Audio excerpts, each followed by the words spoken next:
here at Joe Martin Field in Bellingham. Hi again, everybody.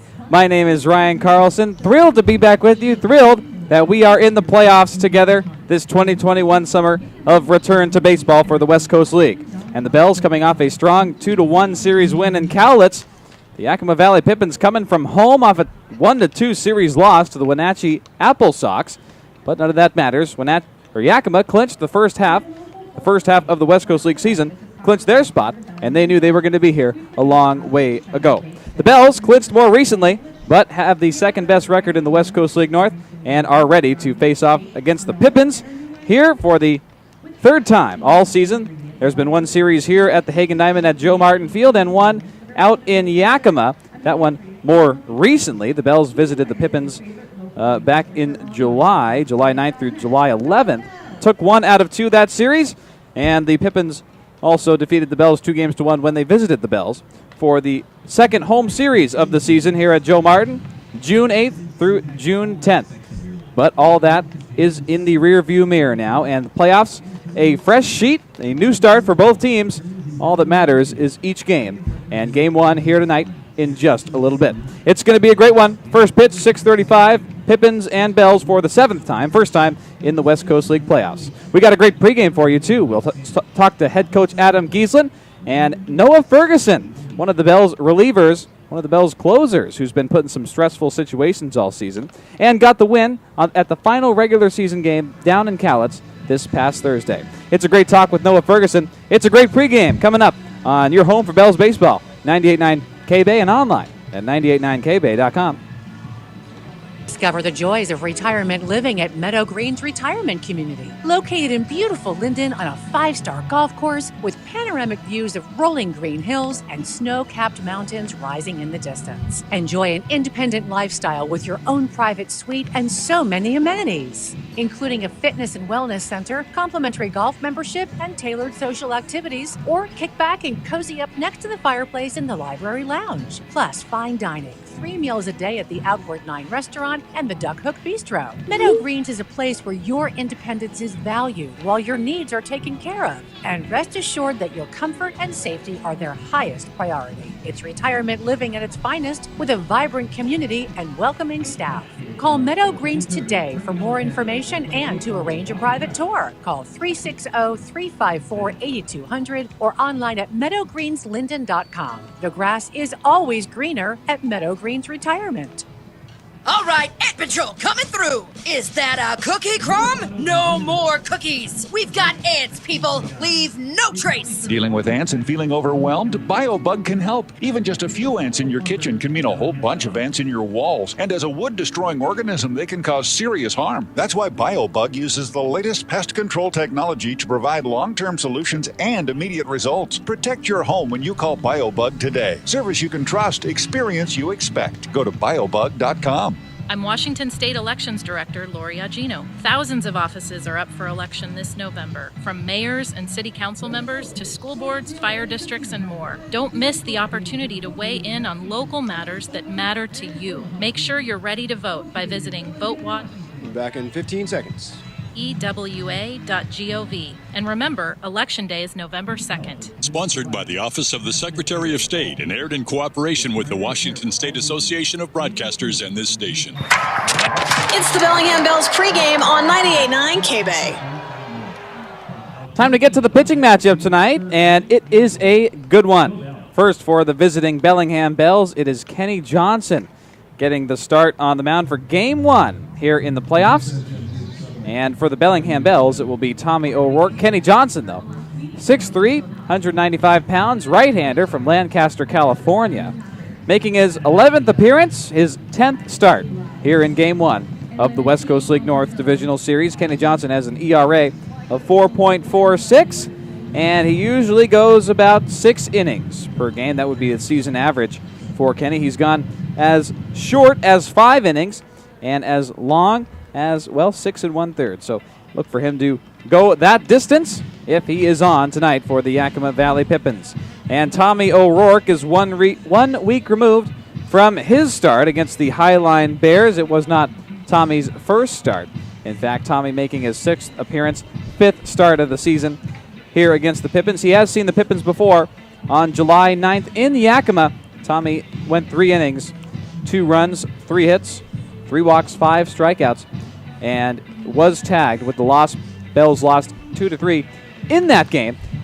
And Tommy has been impressive all summer long for Bells baseball. His most impressive outing was here against the Richfield Raptors at Joe Martin Field. He got the win. 6 innings he started that game. 1 run, it was earned, 5 hits, 1 walk, 7 strikeouts. That's a summer high for Tommy O'Rourke. An ERA of 1.35.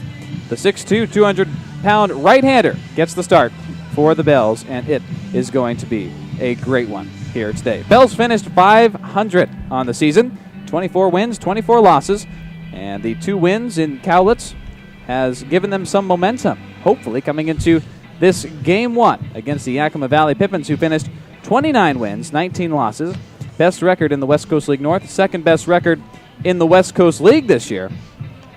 And they are in their neon green tops and gray bottoms. The Yakima Valley Pippins, of course, Pippins is a type of apple, and they are in their neon green tops here. You can spot them from anywhere. The Bells in their navy blue tops, white bottoms, down the first baseline right now warming up, while the Pippins are down the third baseline and getting ready for first pitch. It's going to be a great one. Bells 13-11 home record this year, but if you include non-league games, the Bells went 10-0 in non-league games.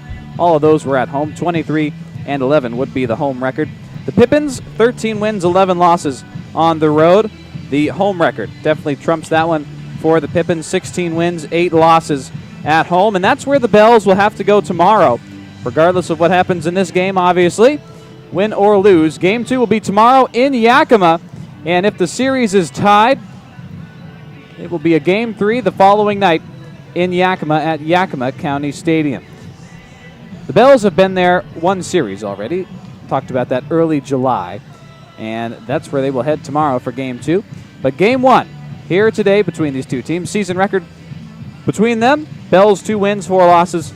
Yakima the 4 wins and 2 losses against the Bells. In the West Coast League South, it was the Ridgefield Raptors coming up with the second spot in the South Division. They will face the Corvallis Knights in the first round of the West Coast League South Divisional Series. Game 1 is tonight at 6:35, first pitch in Ridgefield.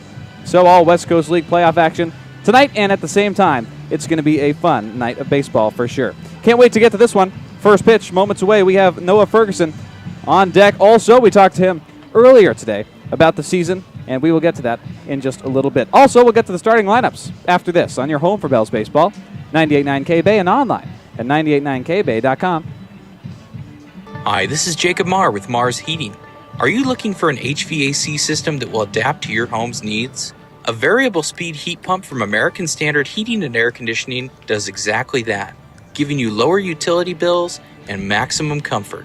Plus, with rebates of up to $2,400, now is the time to invest in a heat pump from Marr's, your independent American Standard dealer. Find us online at marsheating.com. For out-of-this-world service, call Marr's.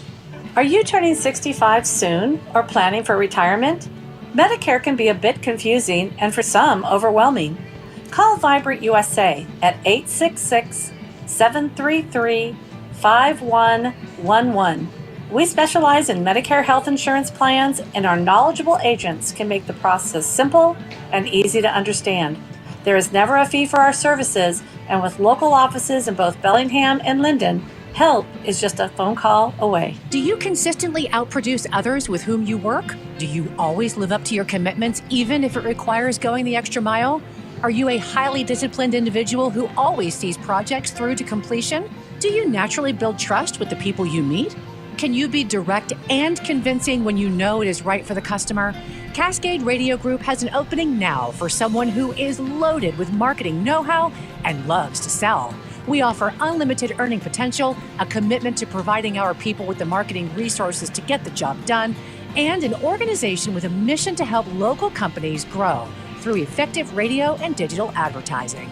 If you're the type of person who makes a difference to your customers and you have a burning desire to be the... Back in 15 seconds, Ryan.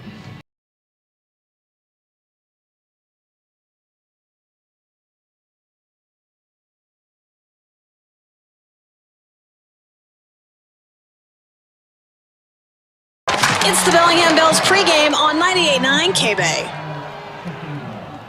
Let's get to the starting lineups here tonight. The visiting Yakima Valley Pippins leading off is Connor Kobalis. He will be at shortstop. Chaz Myers is at third base and batting second. Sam Olson is the DH and batting third. Willie Lajoie is at first base, and he is batting cleanup for the Pippins. Michael Carpentier Jr. is catching and is batting fifth.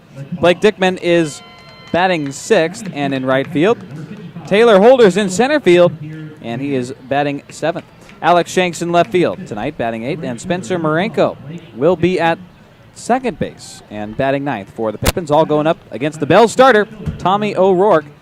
And Bennett Lee leads off for the Bellingham Bells. He is catching tonight, one of the best defensive catchers that the Bells have, and he leads the Bells in batting average also, batting .319 on the summer so far. Nick McLean following Bennett Lee, and Nick is out in center field tonight.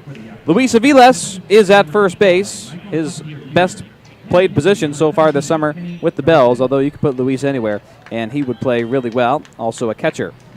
And Luis tonight at first, batting third. Cole Hinkleman is the cleanup man tonight and the DH for the Bells. Malachi Knight is in right field and batting fifth. A.J. Davis is batting sixth and at third base. Ty Saunders is batting seventh and at second. And Cody Schreier back in the starting lineup again after he was on Thursday. Cody is at shortstop. Daniel Jernan is in left field and batting ninth for the Bellingham Bells, going up against Kenny Johnson of the Yakima Valley Pippins, getting the start here today.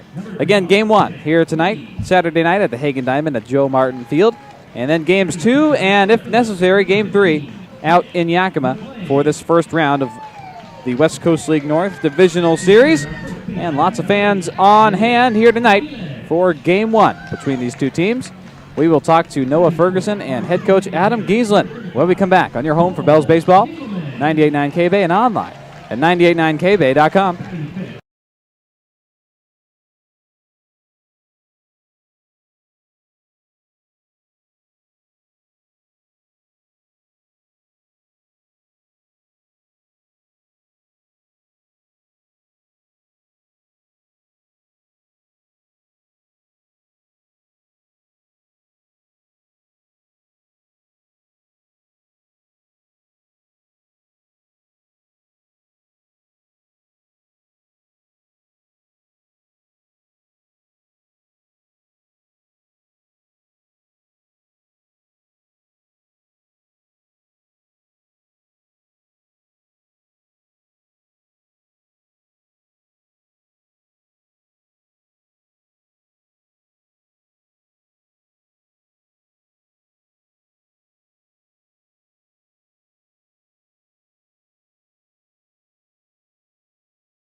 Pregame on 98.9 K-Bay.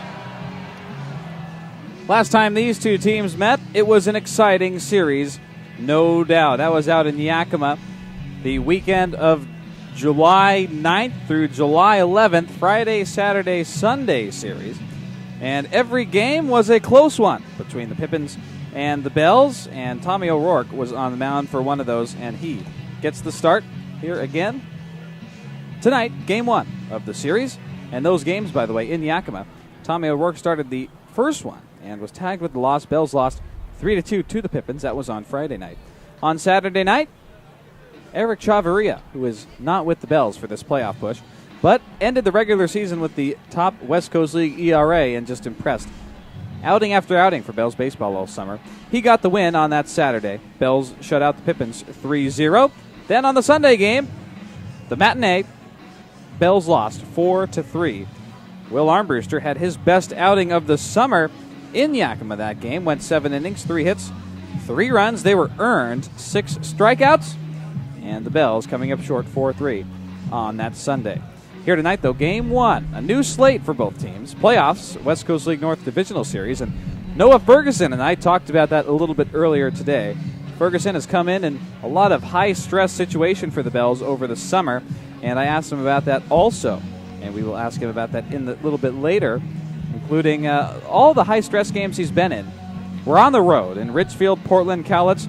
This past Thursday in Cowlitz, Bells got the win, got the series win, and defeated the Black Bears 3-2 on Thursday. Noah went 2 innings, gave up no runs, 1 hit, 2 walks, 5 strikeouts, and accidentally tagged a batter, heard it from the fans. And I talked to Noah about how he stayed zoned in those situations. But first, I had to ask Noah what it meant to get to this point of the season, get to the playoffs with this Bells team that he's been with all summer. It's definitely really nice. I came in trying to play as many games this summer as possible to just get ready for the spring, and this is definitely helping with that. I know a lot of guys here are excited to be in the playoffs and have a chance to go win the West Coast League. That's the goal from here on out, win the West Coast League championship. Bells did it once in 2014, but they're going to have to get past the Yakima Valley Pippins first. Noah started on a 10-day contract this summer with Bells baseball, like a handful of guys did, and has stuck around all summer long. I asked Noah how that's felt being utilized and pitching frequently for Bells baseball all summer, just beyond the 10-day. It's definitely been a really enjoyable ride. Just being around all these guys at all levels is definitely really rewarding. It's helped me become a lot better of just a player and a person in general, so I've really enjoyed it. Noah and the entire Bells squad get along just swimmingly together, have all summer long. Today was a good vibe out on the field during batting practice. Everybody with light spirits and just enjoying their time in the sun. A little bit of a haze right now over Bellingham due to the fires to the north of Bellingham in British Columbia. And the sun over right field, actually, right above the right field foul pole right now, as both teams getting warmed up. And that is the scene for you. Breeze coming from the outfield towards home plate. And a nice temperature, too. Mid-70s right now. And so it is a great temp for the ball game. And Noah Ferguson and his team ready to go. Noah has worked with Jim Clem all summer long. Everybody knows Jim Clem, one of the most highly regarded pitching coaches in the West Coast League, in the Pacific Northwest for that matter. So I asked Noah what it's been like to work with him and what has he worked on with Jim Clem to develop in Noah's game all summer long. He's definitely been really influential for my pitching this summer and just how I've been able to develop. We've just been working on just staying within myself as a pitcher, not trying to do too much. And that's really what's kind of been the key to unlocking just my pitching in general this summer, I think. More about Jim Clem. He has led his pitching staff to the top pitching staff in the West Coast League, the best team earned run average in the West Coast League this year at the end of the regular season. 3.17. Portland Pickles behind them, and the Cowlitz Black Bears in third. The Yakima Valley Pippins, 7th best team ERA, 4.50, 4.5 earned run average for the Yakima Valley Pippins. That speaks to Jim Clem and how well he does with his Bellingham Bells each and every summer. Well, back to those high-stress situations. Noah's been in plenty of them. I remember in Ridgefield, Noah was thrown out there for the bottom of the 10th inning, and that was against, he went 1 2/3. So he started in the 9th, went into the 10th, and gave up a walk-off 3-run homer in Ridgefield. That one could not have felt good. Gave up the walk-off strikeout, if you remember, in Portland against the Pickles, bottom of the 11th inning. Bells lost that one 3-2, and Noah just came on for the bottom of the 11th, and the pitch got away from Ezra Samperi, who was behind the dish. An unorthodox play, and that's how the game ended for the Bells, who were going for the sweep in that series.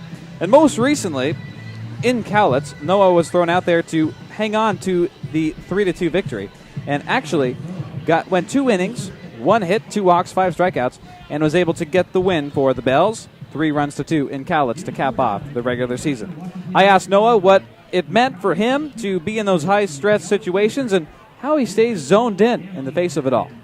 Yeah, it's just something that I work on during the season, both spring and summer, because I get thrown into a lot of high-pressure situations back in my school. So I'm just kind of used to it. You just kind of got to zone in, trust yourself, and know what you need to do to get out of it. How fun are those high-stress situations to get the call to go in, have that confidence that your coaching staff wants you in there? I definitely enjoy it. I like to think of myself as someone who usually excels in those kind of situations, so I always love the opportunity to go in those tight situations and just do what I do best. Noah sure does his best job each and every time, and is so fun to watch out on the mound. Noah came here with his teammate from Pacific Lutheran University, Justin Tucker. Justin's a Bells returner from 2019, and those two collegiate teammates at PLU. For the Lutes, I asked Noah what it meant to play with Justin this whole summer.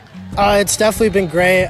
Just knowing another guy coming in already was definitely a good starting point. So I already knew somebody, and then especially living together, it's just nice just having someone to hang out with all the time or just kind of just chill and relax. It's definitely been a lot of fun.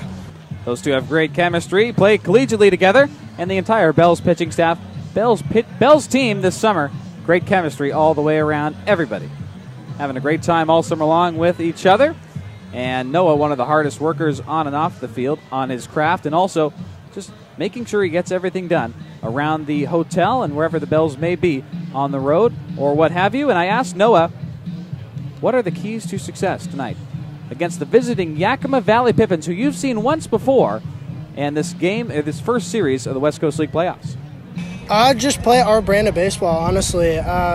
They're a very good baseball team. They're number one for a reason, but we're also a really good baseball team as well, and we're starting to catch fire a little bit. So I think as long as we just keep doing what we're doing, just put the ball in play and keep throwing strikes, we'll be all right. Keeping it simple. Great chat with the Bells' Noah Ferguson here in the pregame. Gave us a lot of insightful knowledge about how his season has gone. And Noah, one of the greatest guys on the team. We actually have shared a hotel room together on the road, Noah and I, when the Bells are visiting other West Coast League teams this season. So I've got to know Noah pretty well, one of the best guys on the Bells roster. Great chat with Noah. We'll chat with the Bells head coach Adam Gieslin about today's game, about the season, and what he has to say about being in the playoffs his first year as the head coach of the Bellingham Bells. After this, on your home for Bells baseball, 98.9 K-Bay and online at 989kbay.com. With us is Mark Meiden from Capstone Physical Therapy, winner of Best of the Northwest. Mark, I understand you've been a hand therapy specialist for over 25 years. What exactly does a hand therapist do? Our hands are critical to daily life, and when they get injured from trauma or overuse, our quality of life is affected. I work with doctors and surgeons to maximize hand recovery and get people back to life and the activities they enjoy most. What types of injuries do you treat? I've helped thousands of patients with tendinitis, sprains, fractures, dislocations, arthritis, basically anything that leads to hand pain or dysfunction. Any tips for our listeners? If you're experiencing hand or wrist pain or loss of function, seek attention early. Knowing what you have and what to do can lead to a faster recovery. Capstone Physical Therapy is a preferred provider with Kaiser, Regents, Medicare, LNI, and most other insurance plans. Visit capstonept.com today to get back to life and the activities you enjoy most. This is Heidi Person, General Manager of the Cascade Radio Group, with a look at some good news in our community that we like to call the upside. Phil Dyer is many things. A Vietnam vet, the owner of Sterling Real Estate Group, and the proud sponsor of a Cambodian school. 2 decades ago, he heard about a program to build schools in rural Cambodia. After using profits from his business and raising money from friends, Phil funded the construction of the Dyer Family Friendship School. Since 2005, about 2,500 students have been educated there, and Sterling Real Estate continues to support the school by donating a portion of every commission. For Phil, it's an honor and a duty to help people around the world, and he loves to imagine what the students will one day accomplish. The Upside is brought to you from a grant provided by Bayside Coin and Jewelry. Coming back in 15 seconds. West, Bayside Coin and Jewelry in the Iowa Business Park. If you have good news to report, email it to us at theupside@cascaderadiogroup.com. It's the Bellingham Bells pregame on 98.9 K-Bay. Welcome back. We're here pregame with the Bells head coach, Adam Giesland. Coach, we're finally here. First game of the 2021 West Coast League playoffs. How does it feel to be here on the first game day of the West Coast League Divisional Series? It feels great. A lot of hard work went into this, a lot of time, a lot of effort, and I'm really proud of the guys. This is something that they've earned, and I'm excited for them to be able to go out and enjoy the opportunity tonight. Coming off 2 wins and a series win out in Cowlitz against the Black Bears to finish off the regular season. How much does that help the momentum going into Game 1 here today at home against the Pippins? Yeah, momentum's always tough to gauge, but anytime you're coming into a series or even a playoff series, whatever, off of a couple of wins, that's always a positive. So yeah, definitely feel like we have a little bit of momentum. Guys are playing great. They're rested. So yeah, we're ready to go. Wanted to talk about Jacob Kaepernick's first West Coast League start on Thursday. 4 innings, 3 hits, 1 run it was earned. No walks, 3 strikeouts for Jacob. Looked really solid against the Black Bears, who were fighting for that final playoff spot in the West Coast League South. What did you like out of the recent high school graduates game on Thursday? Yeah, that was really cool to see. Cap went out there and definitely looked a lot more comfortable than his first outing up here in Bellingham. And you know what? He just executed all his pitches. He really pitched to both sides of the plate. It was cool to see. And that young man has a very bright future. He's a great Bell. Who knows? Maybe he'll be a Bell in the future a little bit more. But very happy for him, and that was cool to see.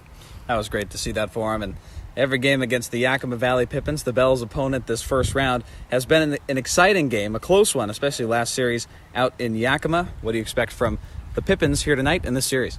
Honestly, I don't expect anything different. We have played some close games with them. That's just a well-coached team. They're very deep. They swing the bats well. They pitch it well, run the bases well. They're solid in all facets of the game, and I don't expect anything different from them tonight. Tommy O'Rourke gets the start on the bump. He's 1 week removed from his last start, where he went the first 3 innings, 7 strikeouts, 1 hit, no runs for Tommy, and gets the first start of the playoffs for the Bells. That has to give him some confidence, knowing that you and the pitching staff are behind him tonight. Yeah, Tommy's just a consummate professional and a relentless worker. So it's a type of guy that you definitely want taking the mound for you in Game 1 of a playoff series, just because he is such a tough competitor. You're going to go out there and he's going to go out there and give you his best, and that's all we can ask from Tom. He's got the nickname Moose in the Bells clubhouse. Do you know anything about where that came from? To be honest with you, I don't. I heard that myself, and I have never heard the backstory on it, so I'm going to have to do a little research on that one. I might have to do that as well. But what have been some of your favorite moments this summer season? Your first as head coach with the Bells and making it to the playoffs now, and with the regular season now in the rearview mirror. Yeah, there has been so many, Ryan. It's tough to list them or even pick out certain ones and things like that. The walk-off win just a few weeks back against Corvallis that really vaulted us, I think, to the playoff spot. That was a really cool moment. But the thing that sticks out more than anything else is this group of guys, this group of individuals. I know the word special gets thrown around a lot, but it really fits with these guys. They're a tight-knit group. They truly have each other's back. They love each other. They love being around each other, and they love competing with each other. And I'll tell you, nothing makes you more proud as a coach than to see a clubhouse come together like that. So this season has been an unbelievable success, and this playoff series is honestly just icing on the cake. It's really, really cool. We know they're going to love competing together this first round of the playoffs, however long they go in the playoffs, and competing with you as head coach and have all season. Coach, thanks for your time pregame. Best of luck in Game 1 tonight. Thank you, Ryan. I sure appreciate it. We'll come right back with First Pitch right here on the Bells Radio Network, 98.9 K-Bay, and online at 989kbay.com. Hi, it's Scott from Northwest Sleep This is break Solutions 5. in Fairhaven. A lot of folks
Well, we got a great one tonight. Tommy O'Rourke getting warm with Bennett Lee behind the dish for the Bellingham Bells.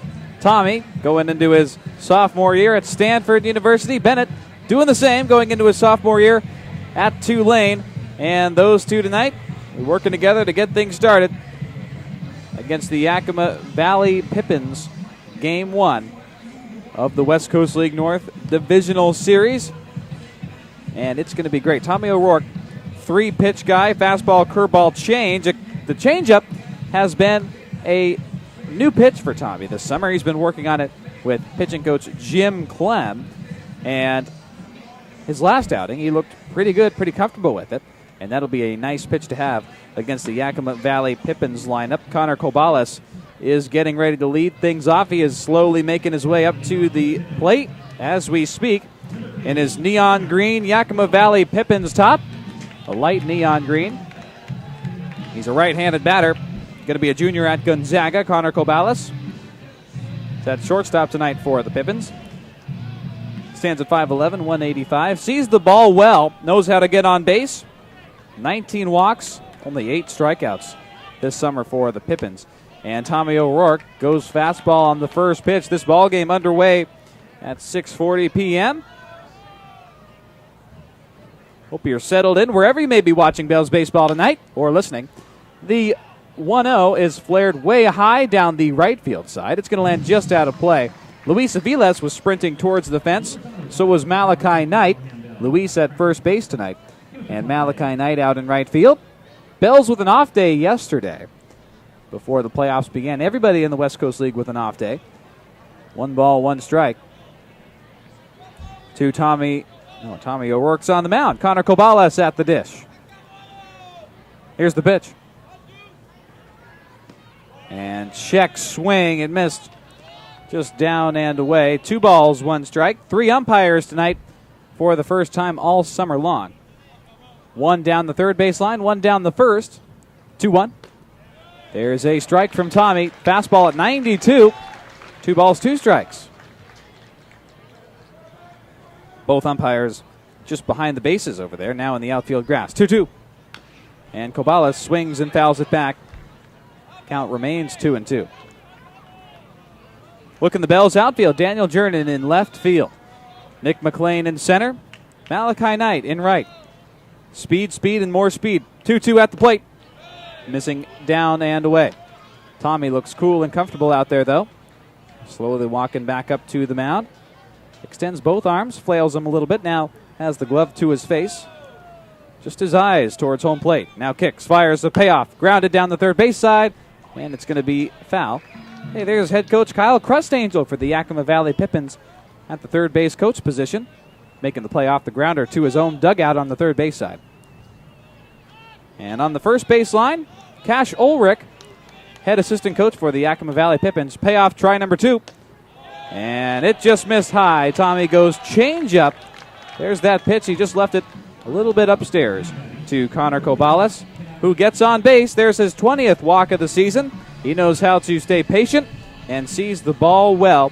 Now 20 walks and 8 strikeouts on the year for Cobales, who's been involved in both series against the Bells in the regular season. So 1 on, nobody out for the Pippins, top of the first inning.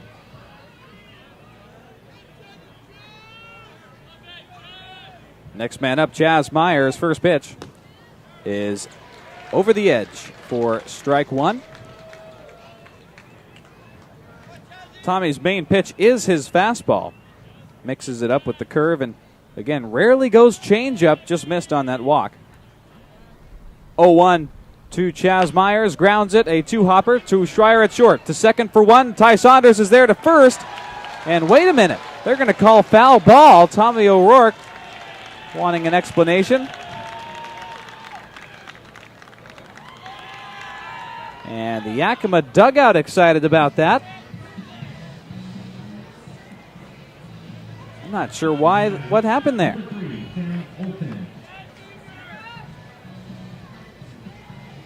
The home plate umpire calling both Chaz Myers safe and Connor Cobales, and that's what I thought. I was just told it was catcher interference on Bennett Lee.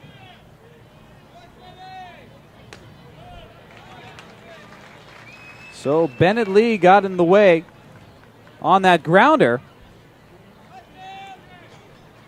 So Chaz Myers safe at first, and Connor Kobales at second.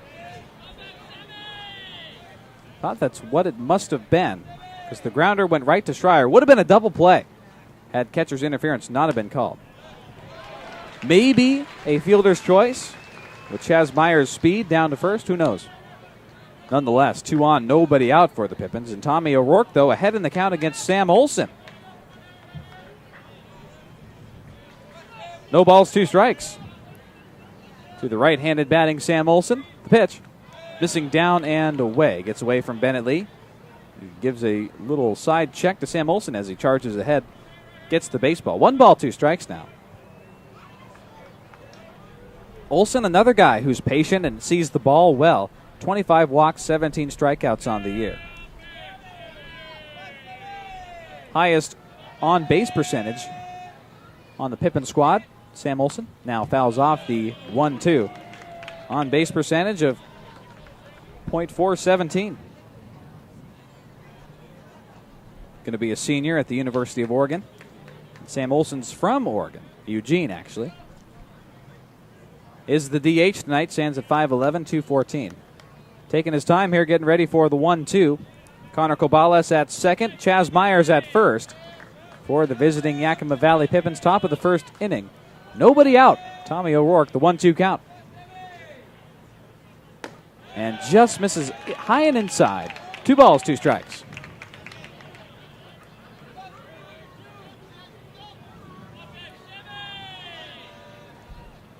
The Yakima dugout into it. Really getting behind their batters tonight. Now a 2-2 count.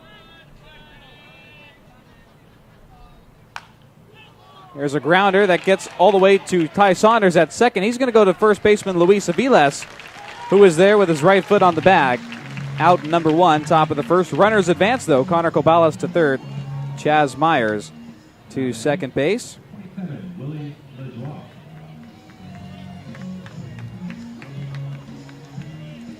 Tommy's looked good. He's staying calm out there, which is good to see. Nicknamed Moose. I still have not found out why. I'll do that, though, this playoff series. We'll get back to that. Willie Lajoie is the cleanup man and at the dish. First pitch misses inside. It's a fastball. 1-0.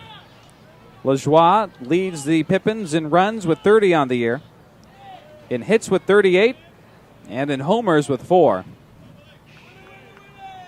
Also runs batted in with 25. He's got both runners in scoring position. 1-0. And Willie pokes one into right field. It gets down. In comes Connor Kobales, putting on the brakes at third. And now scrambling, diving back is Chaz Myers. The Pippins add 1 and take the 1-0 lead here in the top of the first. RBI single for Willie Lajoie.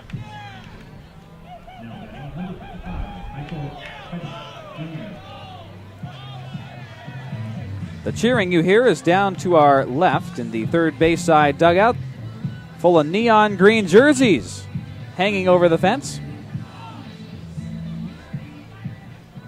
Welcoming Connor Kobales back to the dugout. Pippins take a 1-0 lead. Runners at the corners. Chaz Myers at third, now Willie Lajoie at first. 1 out, top of the first. Here's Michael Carpentier Jr. First pitch from Tommy O'Rourke. It's a curveball that's down in the turf. 1 ball, no strikes. Michael Carpentier Jr. going to be a sophomore at Cal Baptist University this fall. Batting .258 on the year. 1-0. And Tommy just misses high with the fastball. 2 balls, no strikes. Tommy keeping a good pace, though, in this first inning. And just got unlucky on that catcher's interference call. Inning would have been over. That would have been 2 outs, and then Sam Olson had that ground out happened in that instance, the inning would have been over. Nothing you can do, though. 2 balls, no strikes to Michael Carpentier Jr. Swing and a miss. Tommy goes high cheese on the fastball, 91. 2 balls, 1 strike. Carpentier Jr.'s got 15 RBI on the year. Has the most triples for the Pippins, only 2 of them. It's like Malachi Knight. He's got 2. That leads the team for the Bells. 2-1, just off the outside corner, 3-1.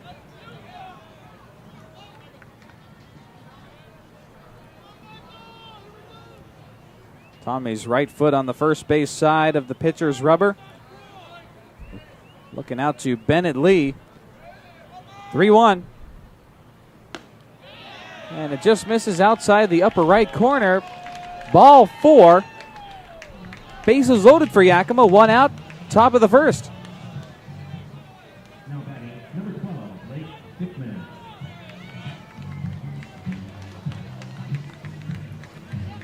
Now to the 6th batter in the Yakima lineup. Bennett Lee with some signs for Tommy O'Rourke behind the dish. And those two now setting in their positions.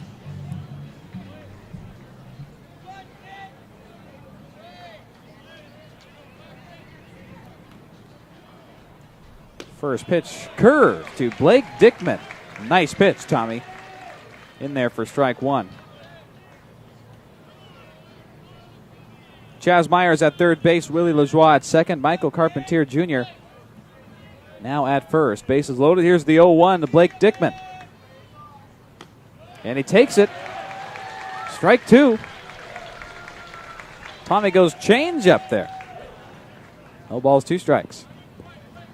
Blake Dickman going to be a junior at the University of California, San Diego. Originally from Littleton, Colorado. Leads the Pippins in batting average this year. Got the bases loaded. 0-2 pitch. Swing and a miss. Tommy O'Rourke shows no emotion, although stands confidently after that one. Gets his first strikeout against the Pippins batting average leader, Blake Dickman. 2 gone, top of the first.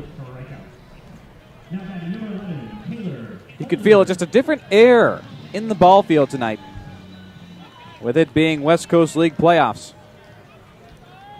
Great time of the summer. Taylor Holder, bottom third of the lineup, checks his swing. Did he go? Yes, he did. Strike 1.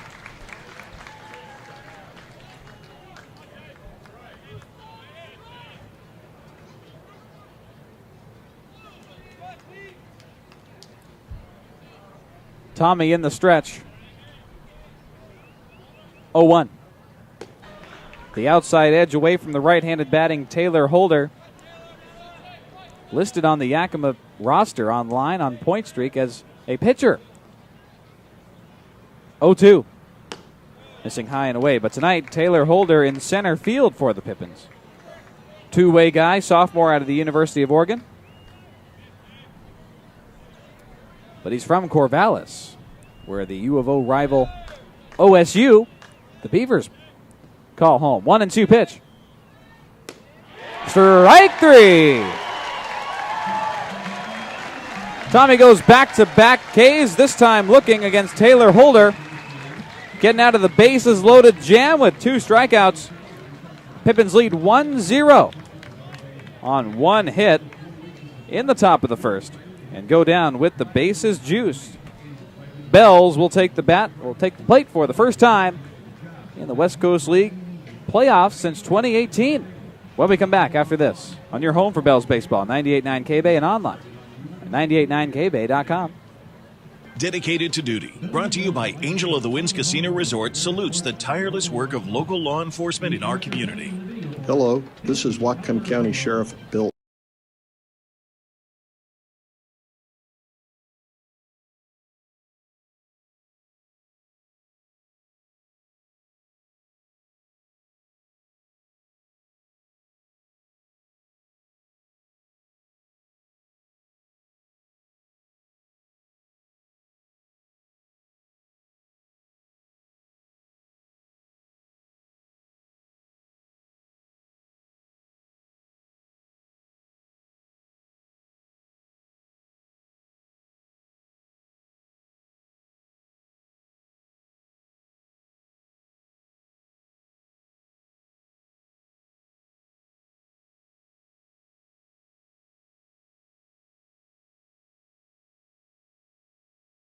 It's Bells Baseball on 98.9 K-Bay.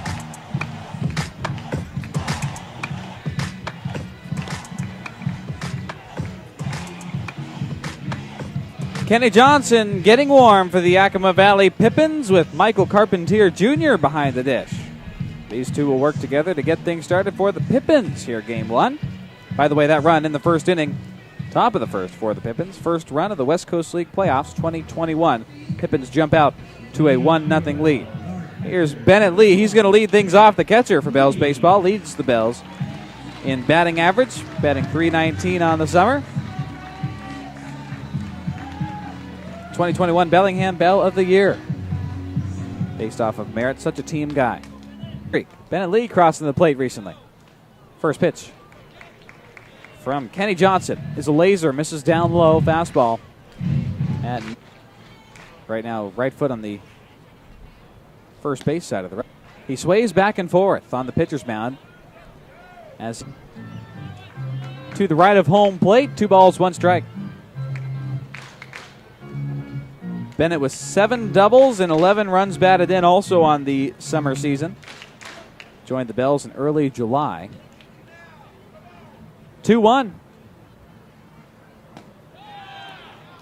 And just misses down low again. 3 balls, 1 strike. Kenny Johnson's gone 48 1/3 innings this summer. 53 strikeouts, 25 walks. 4.46 ERA. 3-1 pitch to Bennett Lee. Ripped into left field. It's a laser. It's going to one-hop the wall. Bennett rounding first. He's going to go in for 2 and gets there. Left hand first. Bennett's got a leadoff double. His 8th of the year. Bottom of the first inning.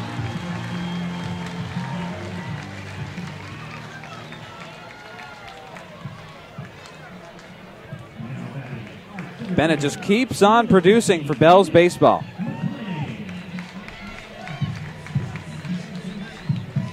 Now Nick McLean.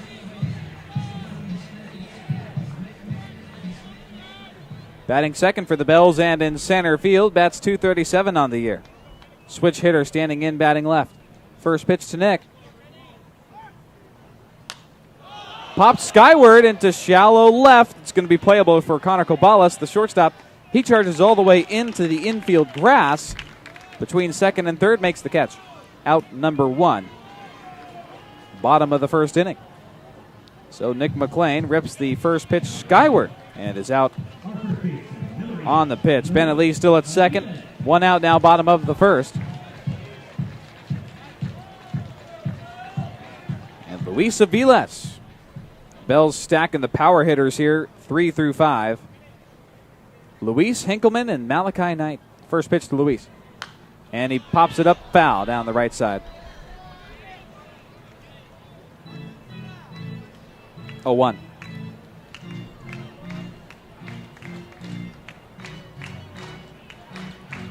Well, the Bells without the top earned run average and Eric Chavarria for the playoffs. The Pippins without their slugger for the playoffs, Noah Williamson. 2.79 batting average. Sorry, .279. Said that incorrectly. 5 triples, 6 homers for Noah Williamson. Selected in the 19th round of the 2021 MLB draft. Pretty great story, too. Started the season on a 10-day contract. Got a home run against the Bells when they were in Yakima early July. 1-1 pitch to Luis now. Cracked up the 4-hole, it gets through. Bennett from second gets the call to come home. Luis staying at first. Here comes the throw. Bennett safe. Ties the ball game 1-1 and points to his Tulane teammate Luis Aviles at first, who stands there with an RBI single and ties this ball game.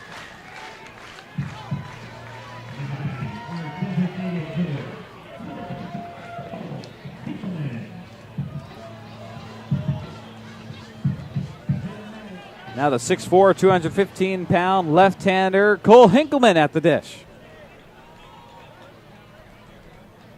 In his athletic stance, ready to go. Cranks the first pitch. Skyward into right field, and everybody looking like they'd have a play on it. Center fielder Taylor Holder does, out number 2. Bottom of the first inning. Cole wasted no time. He floats one up into right center. Another flyout for the Bells in the inning. 2 gone. With Luis at first base, Malachi Knight at the dish now. Adam Giesland with some signs for Knight and Luis Aviles at first. Kenny Johnson ready to go against Malachi. On the mound, kicks, deals, missing outside. Ball 1. The Bells are making their 7th playoff appearance this year since 2005 when they joined. They were one of the original teams in the West Coast League. And they've made the championship twice, that year, 2005, and in 2014 when the Bells won it all. 0-1 to Malachi, fouls it back. 1 ball, 1 strike.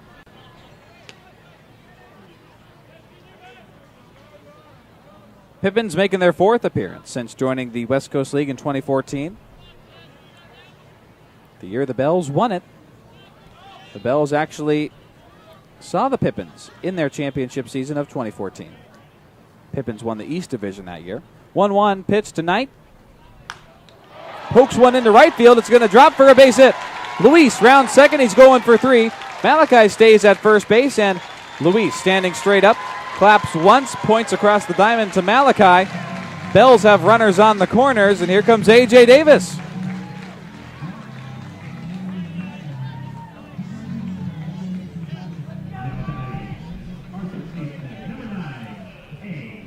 Bells feeling it, answering right back after the top half of the first.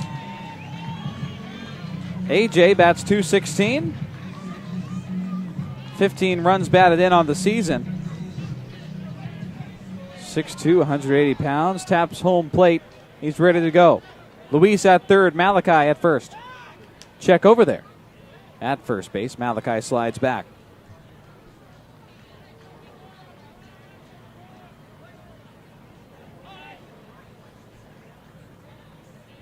A.J. does lead the Bells in one category, and that's hit by a pitch.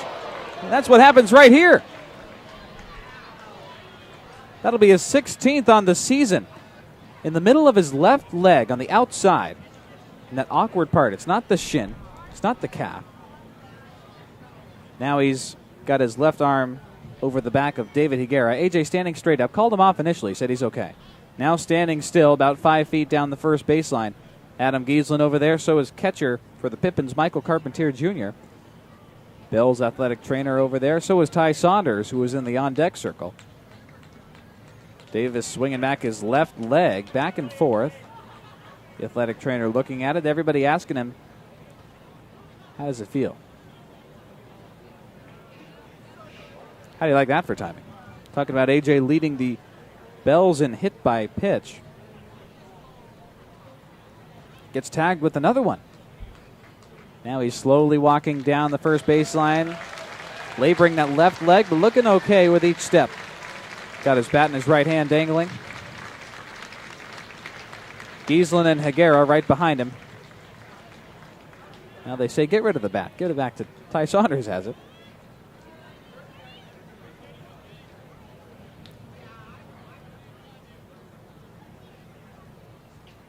Davis to first base. Now he's chatting with the first base umpire, and David Higuera there too. Bases loaded for the Bells, bottom of the first. Looks like AJ's going to try to stick it out. He's working on it. Now he's continuing down the first base line into the outfield grass with David Higuera. Ty Saunders getting warm. Luis at third, Malachi at second. Chatting with the Pippins guarding the respective bases. Now AJ trotting a little bit more. Out in right field on the first baseline. Gives David Higuera his batter's gloves. He's going to put on the sliding runner's glove. Davis sticking it out, going to stay at first. His team leading 16th. Hit by pitch just a moment ago. Loads the bases for the Bells. Here's Ty Saunders.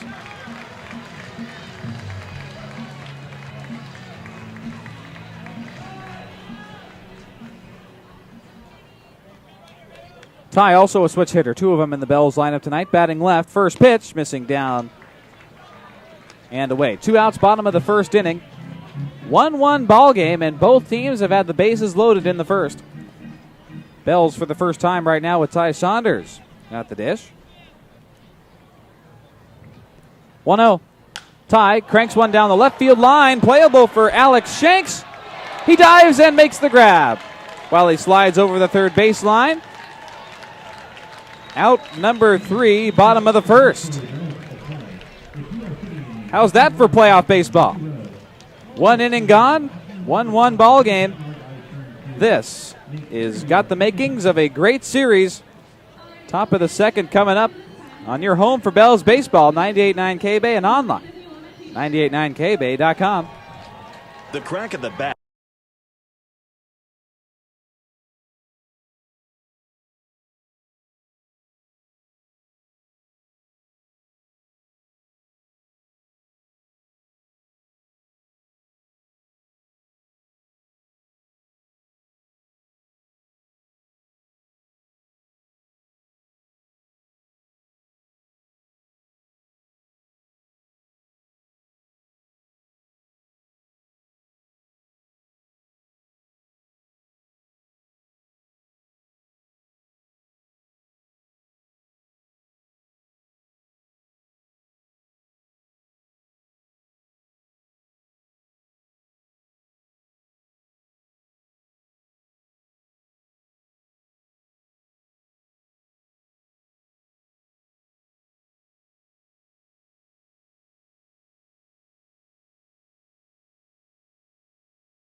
Ball on 98.9 K-Bay.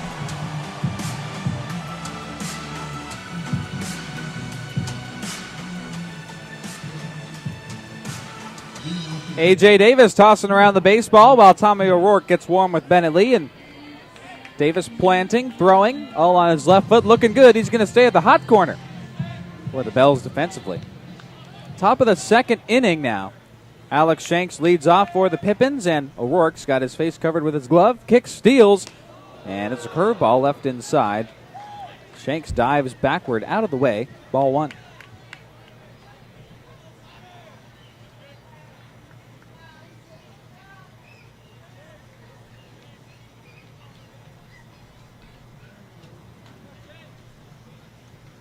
Tommy ready to go, 1-0. And now a pop-up into shallow right, in fact, in foul territory. Luis Aviles calling Bennett Lee off. He makes the grab right in front of Jim Clem, who was diving back in the dugout. Luis made the grab with his left glove hand right over the Bells dugout fence, and Jim Clem couldn't even see it. He was looking out of the way. Great play by Luis. He knew it. The second it popped up, called off Bennett Lee from behind the dish, who was charging in the same direction. But Luis with the angle on it, charging forward from first, rather Bennett Lee would have had to make the play, turn around, and make it over his shoulder coming back from behind the plate. Shanks flies out, 1 gone, top of the second. 1-0 to Spencer Marenko, bottom of the lineup. Fouls off the 1-0, 1 ball, 1 strike. Marenko, 5'10", 165, bats right-handed. Double taps home plate. He's at second base for the Pippins tonight. Here's the 1-1. Tommy goes change and misses upstairs. 2 balls, 1 strike. You can hear the stadium lights starting to illuminate here at the Hagen Diamond at Joe Martin Field. Some breeze coming from outfield towards home plate. 2-1. Just misses. Up and in against the right-handed Spencer Marenko. 3 balls, 1 strike. Marenko going to be a sophomore at Yakima Valley College this upcoming fall. His brother Mason Marenko also playing for the Pippins. Now he smokes one in the right field. Malachi Knight's back there in right, and no throw to Luis at first. Not expected. A base hit, but Malachi probably could have made that throw if he wanted to. Base hit for Spencer Marenko. 1 out, top of the second. And the lineup turns over to Connor Cobales. Was walked and scored the first run of the West Coast League playoffs in the top of the first.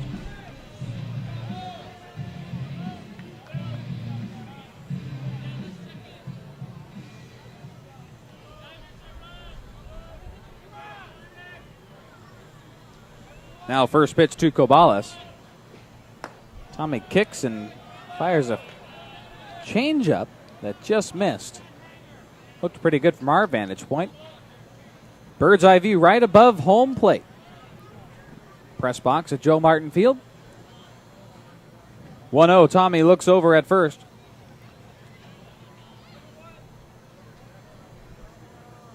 Now fires strike one. There's the fastball on the inside edge. 1 ball, 1 strike. Kobalas with 9 stolen bases on the summer leads the Pippins in that category. Originally from Spokane, Washington, going into his junior year at Gonzaga. 1-1. Fouled off the right side. 1 ball, 2 strikes. That was hit sharply down the right side, way out of the ballpark, I think. 1-2 pitch coming up.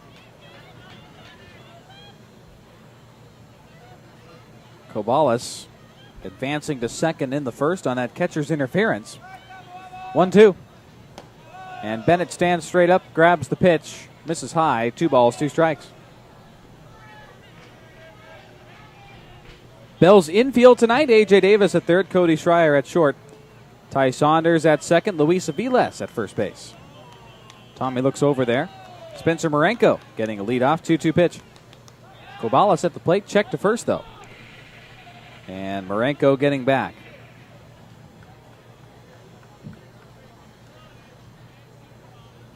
2-2 again to Kobalas.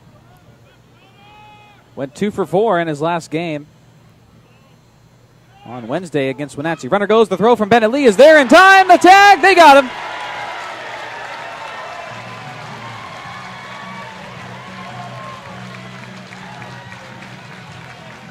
Well, Yakima hasn't seen Bennett Lee yet. Now they have.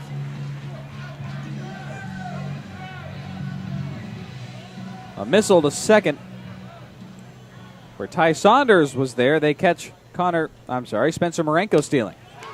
And then Tommy O'Rourke fires strike 3 in against Connor Kobalas and quickly meets Bennett Lee. Those two celebrate a quick inning after they get the base runner, Spencer Marenko, strike out Connor Kobalas.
Signs from head coach Adam Giesland.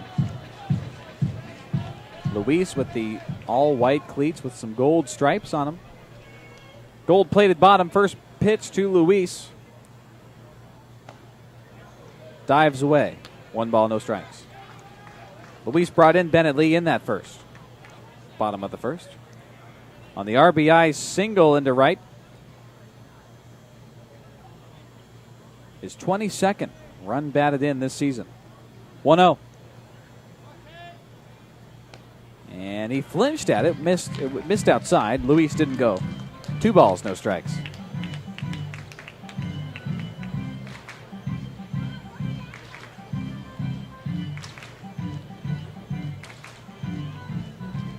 Two outs, bottom of the second. Bell's taking a 2-1 lead this inning. And the 2-0. Nice work from Michael Carpentier Jr. Framing it up on the left edge. Getting the strike call. 2 balls, 1 strike.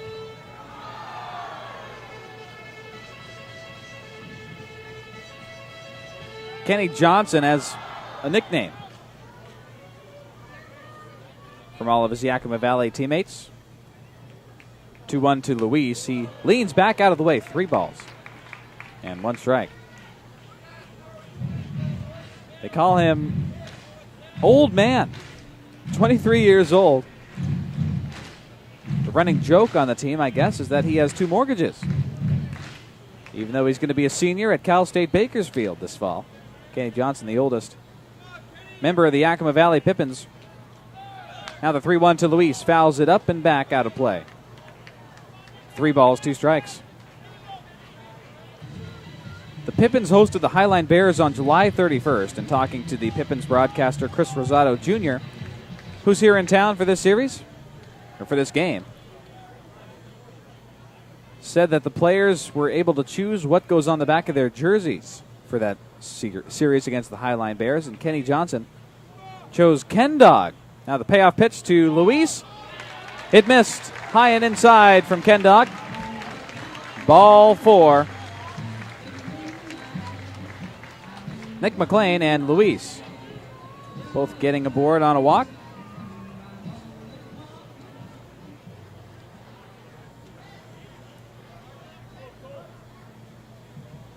And the first 2 walks of the night for Kenny Johnson.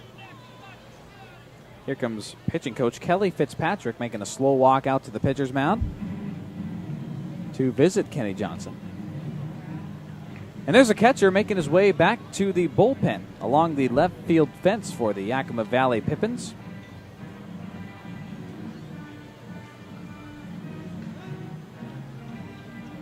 Not a usual start for Kenny Johnson, who averages about 5-6 innings a game per start. Now he's talking with Kelly Fitzpatrick. Those two, fist bump. And Michael Carpentier Jr. also on the mound. Everybody departing now. Catcher Josh Davis making his way back to the bullpen for the Yakima Valley Pippins.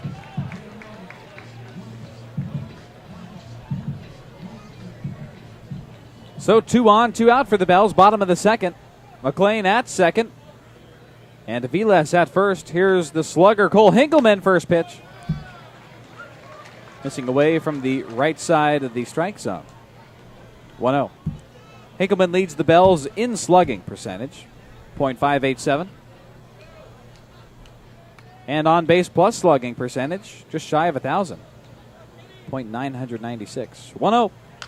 And he fouls off the 1-0. Count knotted at 1. Cole, one of the 3 Bells in the lineup, batting above 300 also. Batting .307. 14 runs batted in on the year. 4 home runs. 14 home runs would have been amazing. He's got 4 West Coast League homers. That's pretty amazing, too. 1 ball, 1 strike to Cole. And ball 2 called, just missing the outside edge. The Yakima dugout a little anxious after that.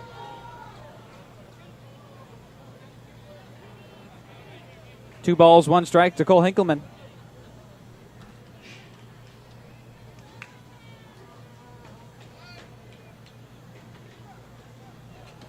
Ripped into right center. It drops. Getting the call to come home is Nick McLean. He will score with his right foot on home plate. Bells take a 3-1 lead with Cole Hinkleman's RBI single.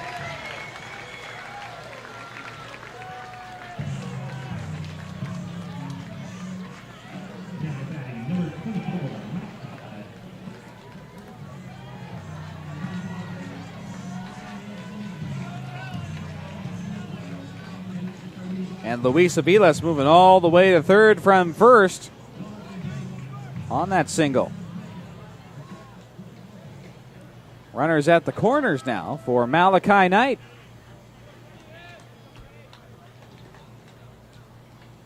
First offering, ripped right up the center field gap. It gets through. So does Luis across home plate. Bells up 4-1.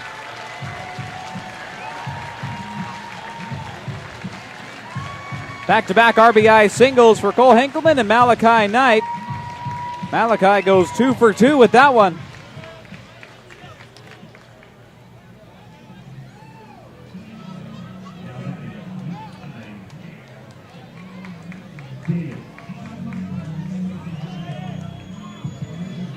Still 2 outs. Now Cole Hinkleman at second and Malachi Knight at first.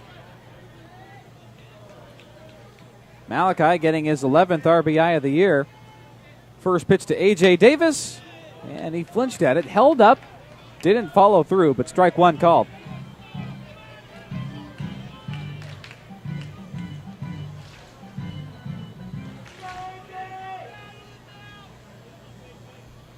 Kenny Johnson trying to get out of this inning, still looking for his first strikeout. Now A.J. rips one towards the second baseman, Spencer Mercado. Underhands it to Connor Cobalas, the shortstop. At second base, all they needed was one. They get the out against Malachi Knight. At second base, AJ, the inning-ending fielder's choice, 4-6. The Bells add 3 more in the bottom of the second inning. 3 hits, 2 of them RBI singles from Cole Hinkleman and Malachi Knight, bringing home Nick McLean and Luis Aviles in the inning. Also stranding a couple on the bags. Bells take a 4-1 lead through 2 innings. Game 1 of the West Coast League North Divisional Series, and Tommy O'Rourke back out there to get back to work, top of the third after this. On your home for Bells Baseball, 98.9 K-Bay, and online, 989kbay.com.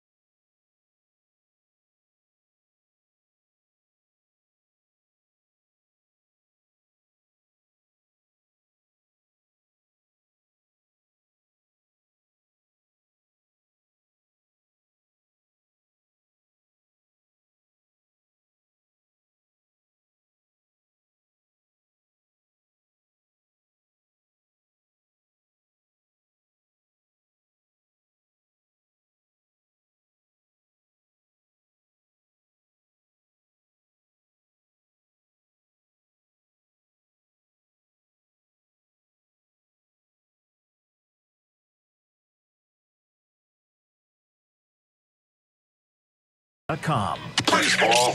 It's Bells Baseball on 98.9 K-Bay.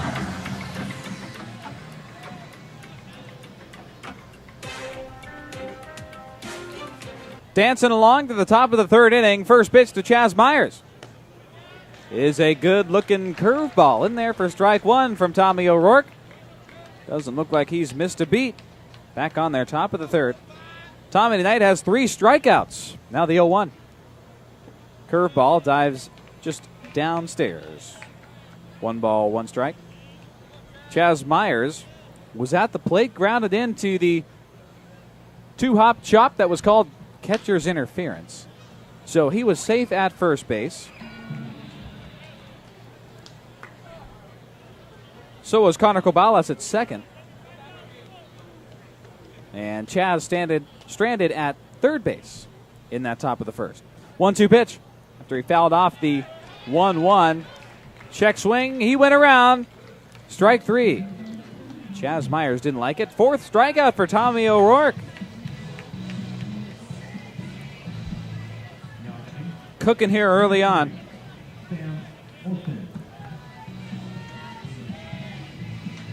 Tommy from Morristown, New Jersey, went to Seton Hall Preparatory High School, an all-boys school. Throws strike 1 against Sam Olson. And he's ready to go for the 0-1. With the fastball fouled off, no balls, 2 strikes. Taking no time, Tommy O'Rourke. Feet together, first base side of the rubber. Waiting for the sign from Bennett Lee here as Sam Olson stands back up. Olson, top of the first, grounded out 4-3. 2-strike pitch. Cracked foul down the first base side. It's going to roll all the way back along the fence to the wall.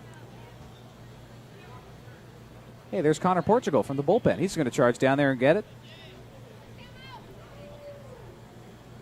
2-strike pitch at the plate. Olson's got some University of Oregon Duck gloves on. And swing and a foul ball into the mid of Bennett Lee, who held on. Strike 3, down he goes. Back-to-back Ks for O'Rourke, top of the 3rd. Against the top half potent lineup of the Yakima Valley Pippins.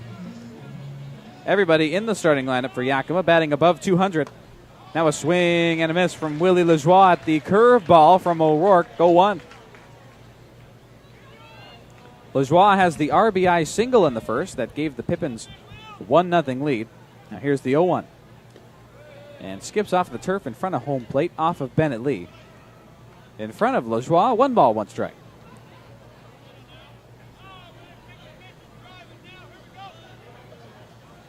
The 1-1. Just missing high. Down the middle, upstairs. The sun now drifting up and to the right of the right foul pole. You can see the smoke as you look at the sun. You can actually look right into it just for a short time. 2-1.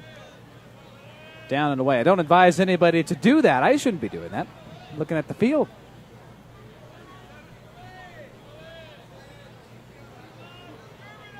Two balls, 1 strike to Willie Lajoie. Now 3-1 as the scoreboard refreshed. Here it comes. Nice work by Bennett Lee. Framing it up on the outside left edge of the plate. 3-2. There's a fastball from O'Rourke. Upper left quadrant of the strike zone. Here's the payoff with 2 outs. Top 3. Swing and a miss. Tommy O'Rourke fired up after that one. Why shouldn't he be? Strikes out the side in order.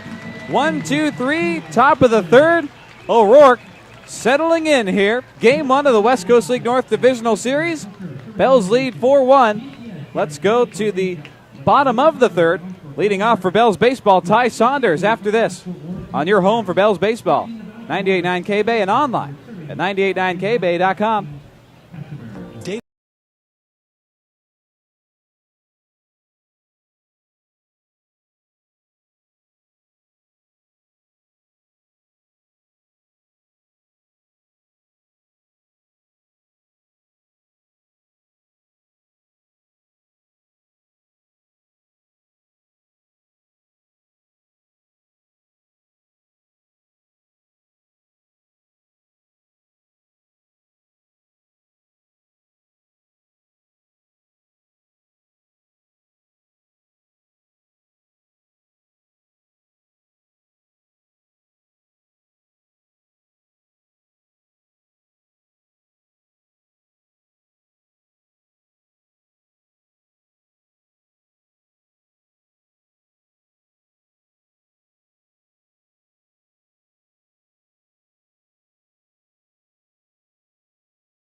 It's Bells Baseball on 98.9 K-Bay.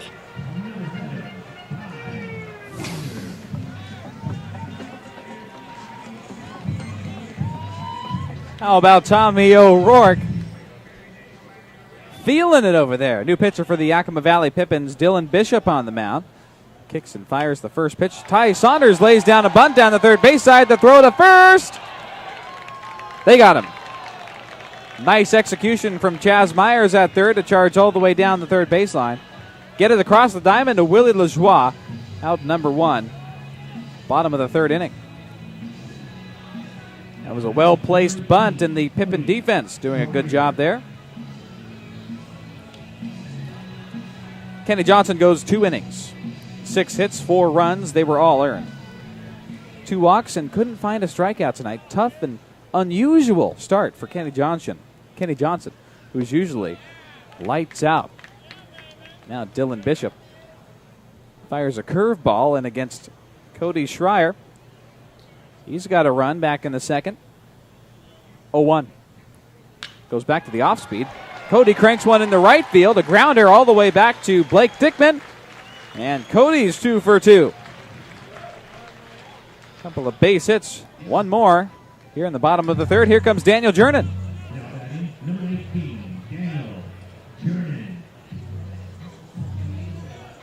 A little bit more about Dylan Bishop, 5'11", 194 pounds, junior at Whitworth University in Spokane. Originally from Sella, Washington, went to Sella High School. Graduated from high school in 2019. Fires strike one against Daniel Jernan, bottom of the lineup, who's 0 for 1. He grounded out 1-3 in the second after Schreier had led off with a base hit.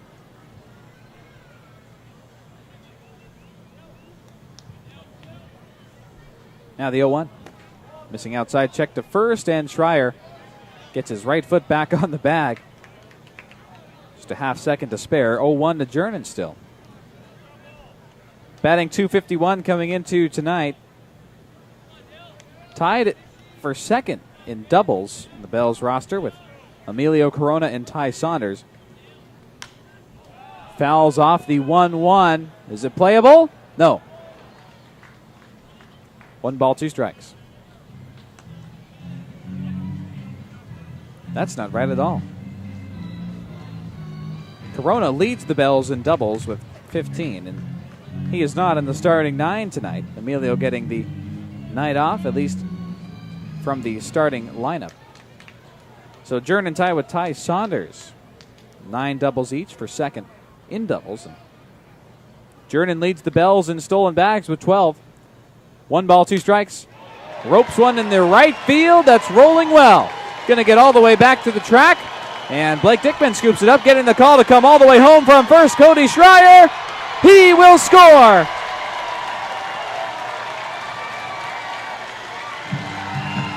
And a triple for Daniel Jernan. An RBI triple gives the Bells a 5-1 lead.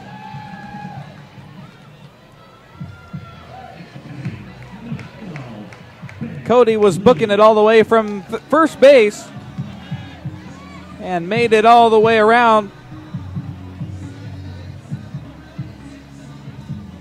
Big knock for Daniel Jernan.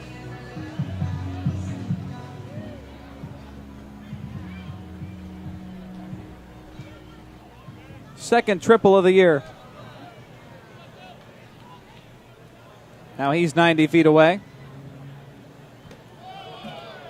First pitch brushes Bennett Lee off the plate. 1-0.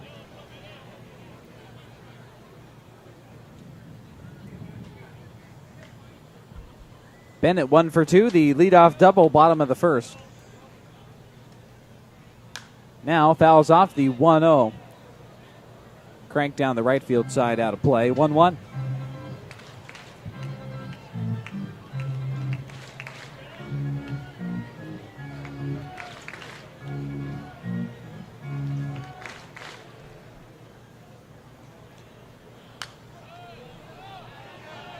Now popped up again, and it's going to be in foul territory, out of play. 1 ball, 2 strikes.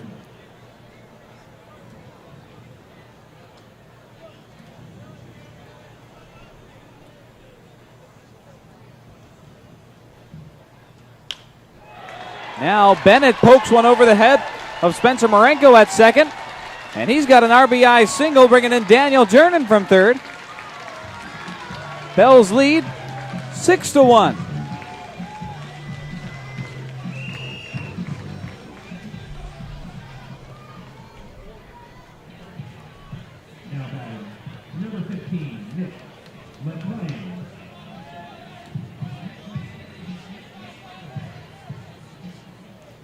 The pitching is on, the hitting is on for Bell's baseball tonight.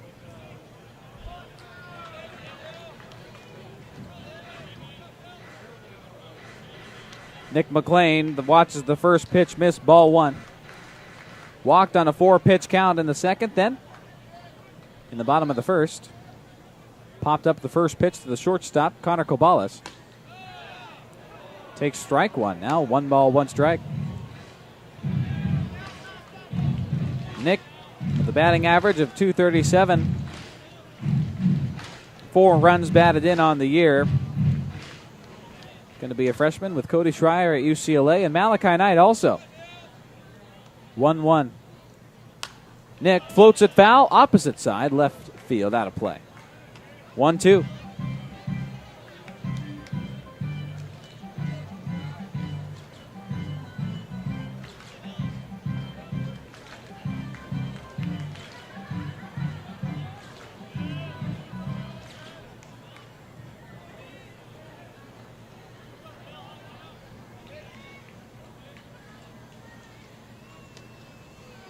Dylan Bishop goes curveball, missing outside away from Nick McLean. 2 balls, 2 strikes. This spring at Whitworth University, Dylan Bishop had 11 appearances, 11 starts. Went 4-2, 1 complete game, total of 63 2/3 innings pitched. 2-2. Just missing away. 3 balls, 2 strikes. 41 strikeouts. 19 walks for Dylan Bishop this spring, 3.96 ERA. Looking over his left shoulder at first. He's going to go there. Before the payoff to McLean, getting back Bennett Lee. 1 out, bottom of the 3rd inning. Bells have added a couple more. Lead the Pippins 6-1. 3-2. Nick cranks one in the left. Drifting back there, Alex Shanks looking at it. He's going to get under it. Make the grab. Bennett's got to go back to first. He will. 2 gone. Bottom of the 3rd inning. A couple of flyouts for Nick McLean tonight. Now here's Luis Aviles.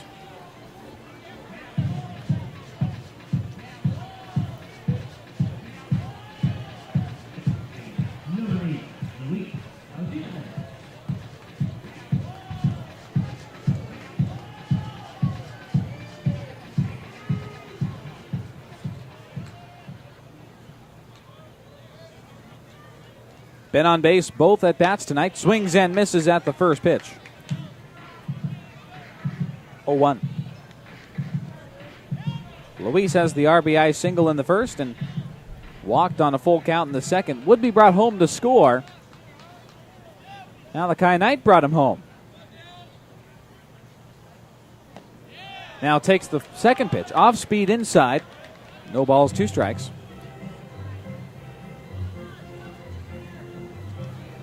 2 outs, bottom of the 3rd.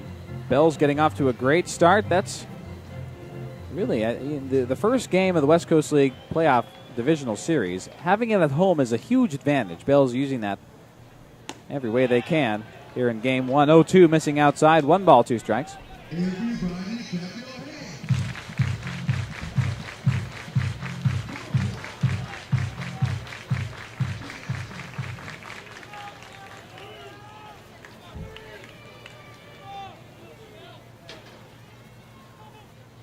1-2 pitch.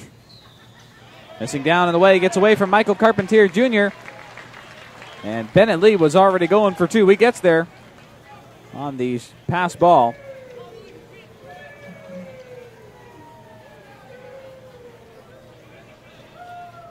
Two balls, 2 strikes to Luis Aviles.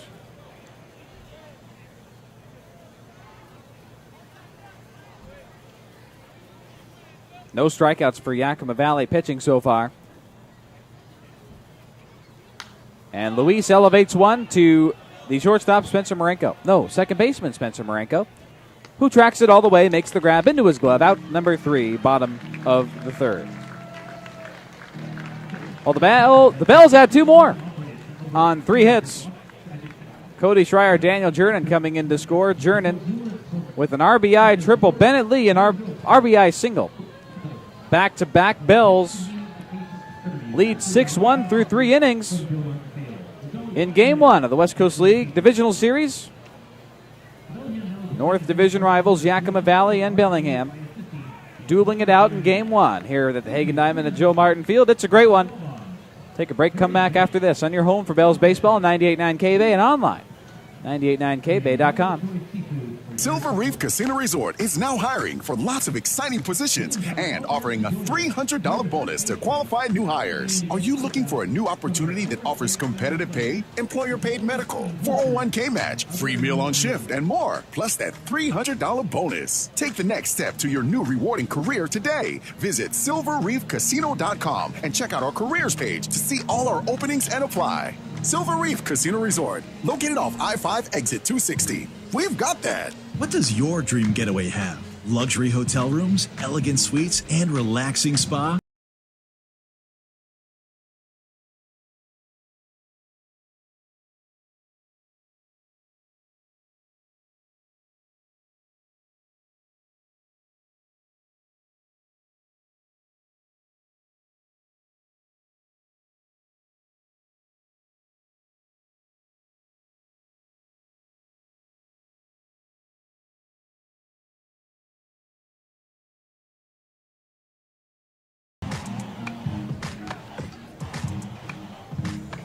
Tommy O'Rourke out there for more. Top of the 4th inning, struck out the side.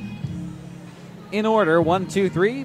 3 strikeouts, all of them swinging. Against Chaz Myers, Sam Olson, Willie Lajoie, top of the 3rd inning. He's got 6 strikeouts already, and Michael Carpentier Jr. ready to lead off the 4th inning. Was walked. One of 2 walks tonight in the first. Both of them in that 1st inning. First pitch gets away from Tommy downstairs, 1-0. Carpentier Jr.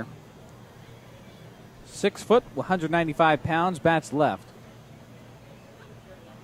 15 runs batted in on the year. Stranded at first in the 1st inning. Swings and misses at the 1-0.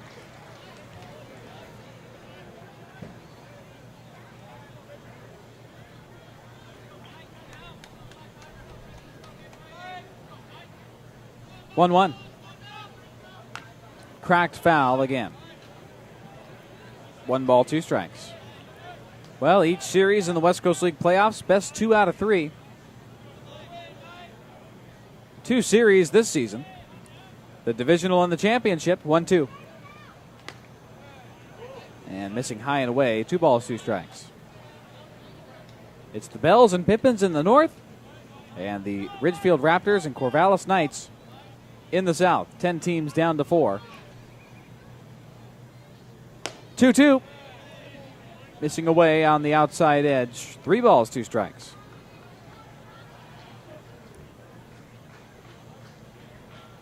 And the team with the better record will get games 2 and 3 each series at home. Now Michael Carpentier Jr. floats one into shallow center. It drops. And leadoff base hit for Carpentier Jr. here top of the 4th.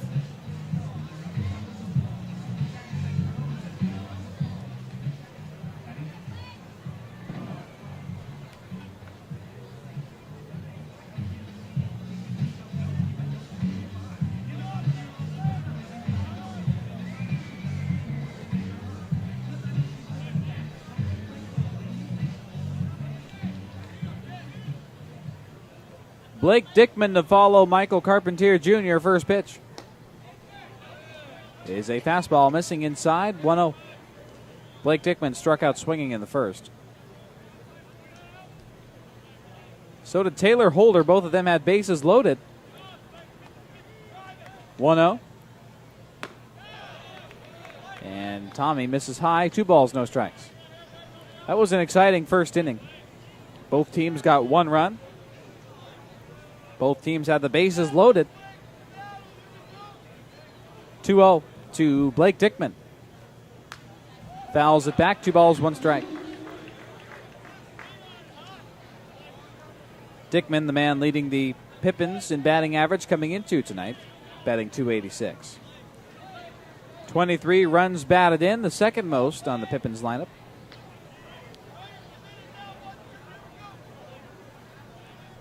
Two-one pitch. Swing and a miss. Cutting underneath the curveball was Dickman. 2 balls, 2 strikes.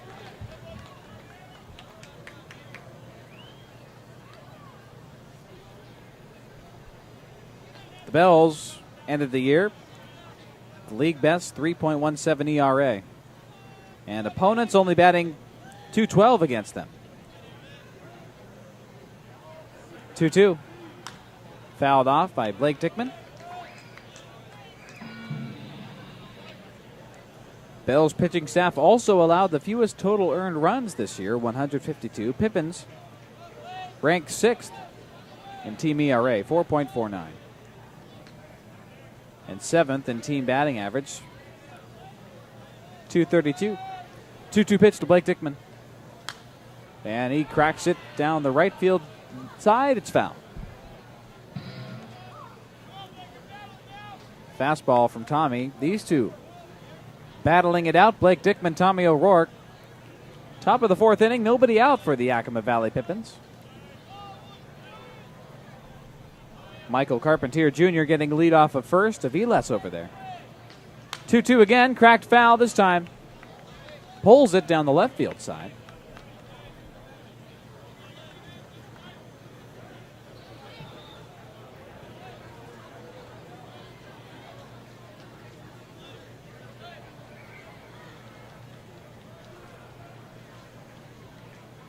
And the 2 ready for the 2-ball, 2-strike pitch again. Grounded down the third base side. Foul on the second hop.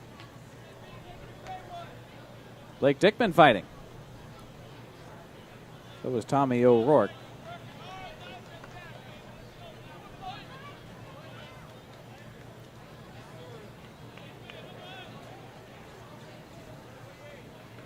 Blake Dickman, 2-2. Swing and a miss.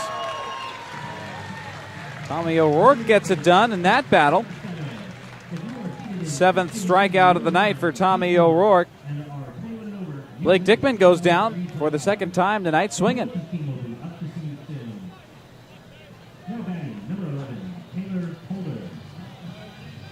Taylor Holder leading off, 7th batter, lower third of the lineup tonight.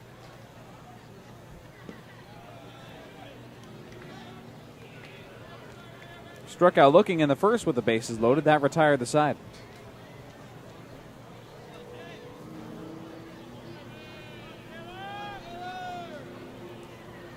One ball, no strikes. Now fouled off. 1 ball, 1 strike. Taylor Holder batting .247 coming into today. And mentioned earlier he was also under the pitching roster. That must just be a mistake. 1-1. Crank towards shortstop Schreier. Backhands it. No, it gets through him. Tough play to make deep in the hole at short. So a base hit for Taylor Holder through the 6th hole into left field. A couple of base hits here for the Pippins.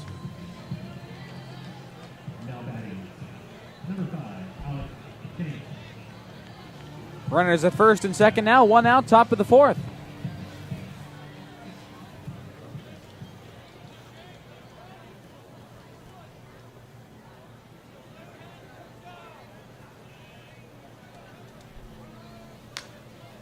First pitch to Taylor Holder popped up. Aviles looking at it. It's going to land foul. Into the bleachers behind the Bells dugout on the first base side. 0-1 Holder. Flew out to Luis in foul territory in the 2nd. That was the catch made in front of the Bells dugout. Right next to Jim Clem. 0-1. Check swing. He went around. Strike 2.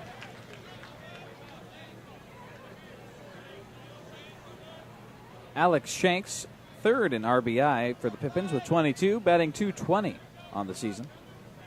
Got some red Nike cleats, a light blue bat, 0-2. Missing up and in. 1 ball, 2 strikes. Spencer Marenko on deck.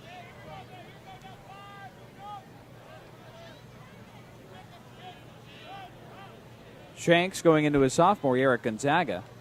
Originally from Mercer Island. 1-2. And he fouls it off the barrel back to the right. 1-2 coming up again.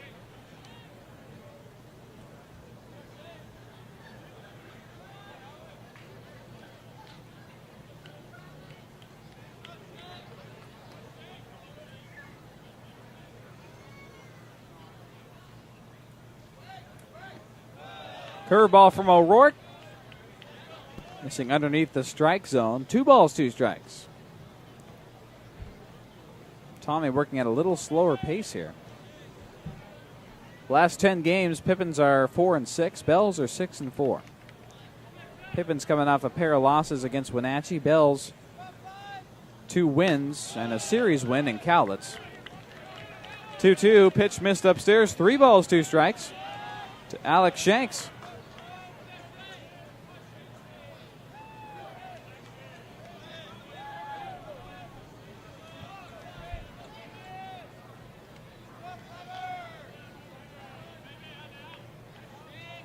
Payoff pitch. Ripped into left field. Daniel Jernan's back there at the front of the track. He makes the grab. That one looked good, sounded good.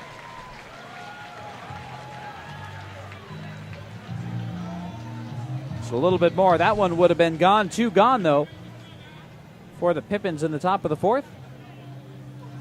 2 runners on also. Michael Carpentier Jr. at second. Taylor Holder at first. Bottom of the order, Spencer Marenko. He's 1 for 1, a base hit in the second.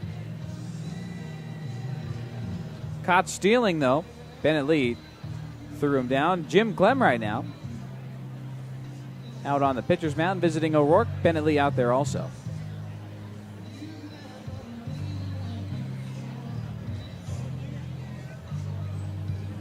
In fact, everybody in the Yakima Valley Pippins lineup batting .220 or above coming into today. Spencer Marenko, .225 with 7 runs batted in this year.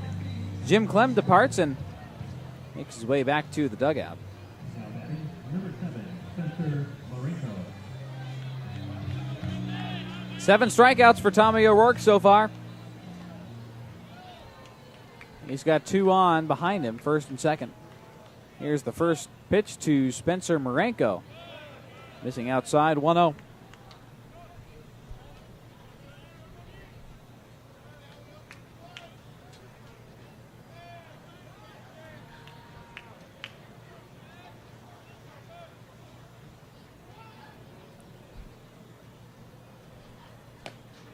Now strike 1 as Tommy goes breaking ball in there, lower left corner of the strike zone, 1-1.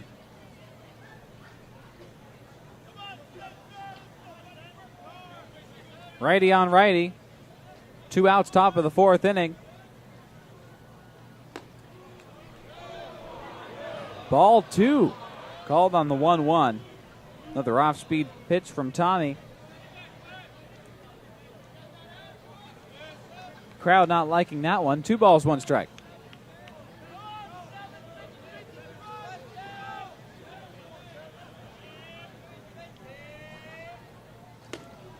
Missing way inside against Marenko. He's brushed out of the batter's box. 3-1. Tommy's only got 2 walks distributed, 2 free passes. That came in the top of the 1st.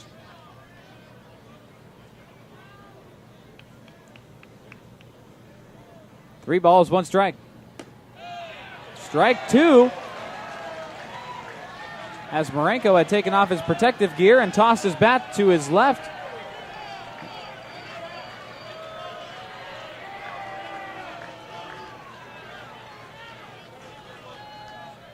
Head coach of the Pippins, Kyle Crustangel, with some words back towards home plate.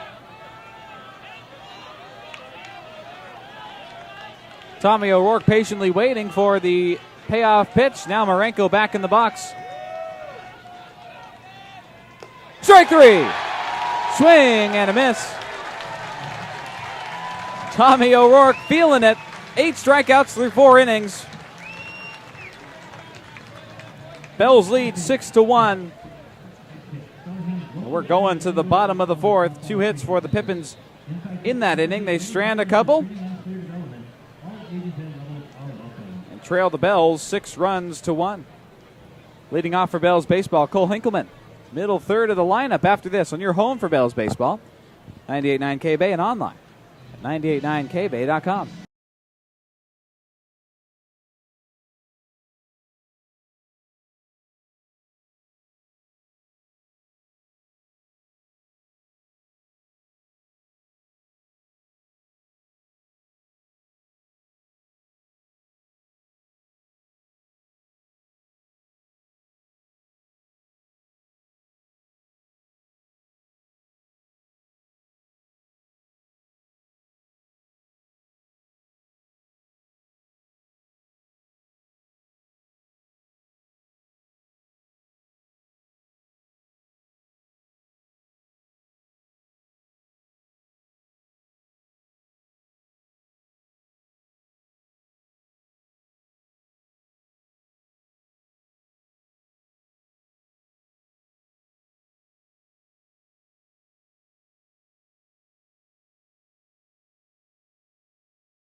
Is Bells baseball on 98.9 K-Bay.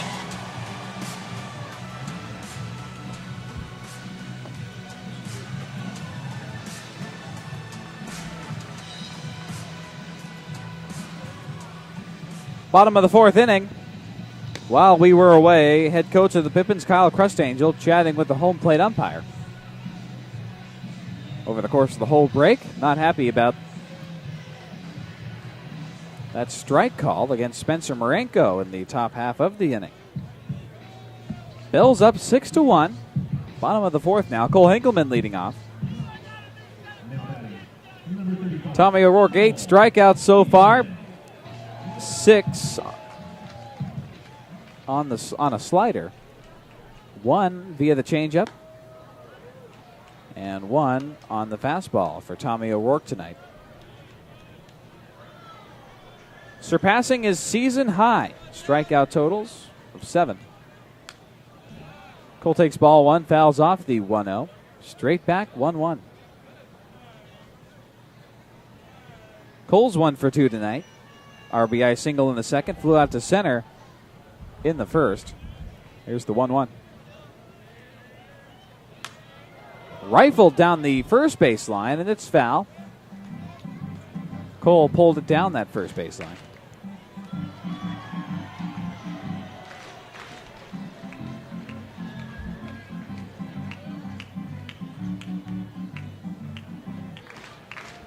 One, 2.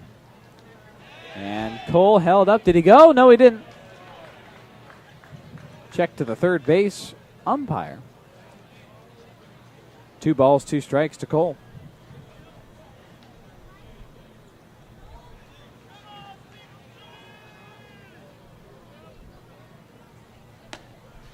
And Dylan Bishop misses with the 2-2. 3 balls, 2 strikes. Payoff coming up. Bishop on for his second inning of work.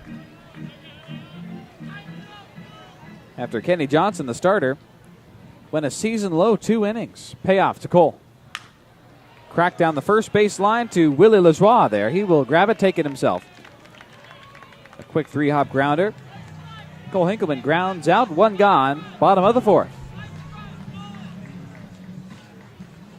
Now batting, number 24, Malachi Knight. Well, top of the 5th inning out in Ridgefield. Game 1 of the West Coast League South Division Series. Corvallis in front of Ridgefield, 10 runs to 4. Looking for more damage, top of that inning out in Ridgefield. Malachi takes strike one on the curveball, 12-6. Now ball one as it misses high and away. 1 ball, 1 strike. Malachi 2 for 2 tonight. Couple of base hits. One an RBI single that brought in Luis Aviles. And now takes strike 2. Fastball from Dylan Bishop. 1-1. Bells are 13-11 at home this year in league games.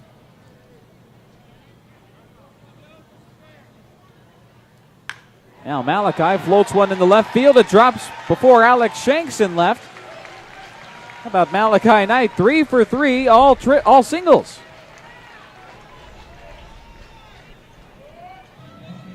Gets a 1-out single. Here comes A.J. Davis.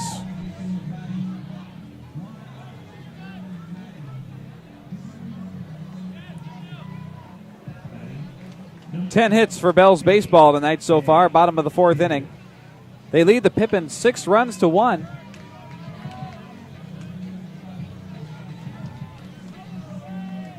Cooling off here at the Hagen Diamond at Joe Martin Field, 70 degrees outside. After it's been a hot week all around the Pacific Northwest. Game 1 of the West Coast League playoffs starting tonight. 1 ball, no strikes to A.J. Davis. Hit by a pitch, then grounded into the inning-ending fielder's choice in the second. Now a curveball from Bishop. Sticks inside, misses. Ball 2.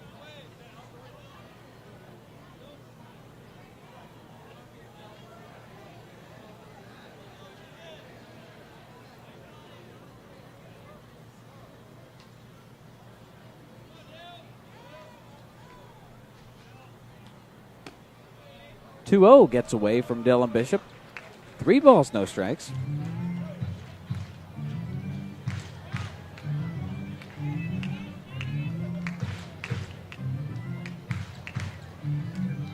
Coming into this game, Tommy O'Rourke, a 1-2 record, 1.35 ERA.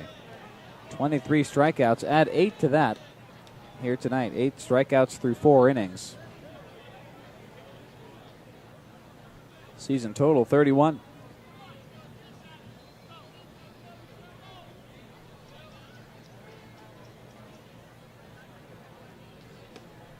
(3-1) misses way outside to Davis. Ball 4.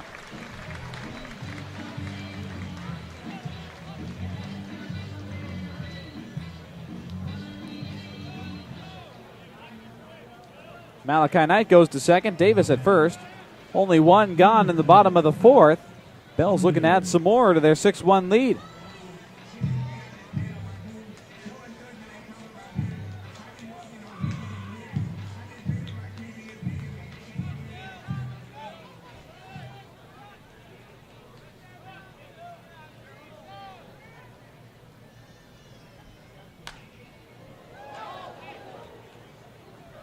Ty Saunders now to follow A.J. Davis. Fouls off the first pitch.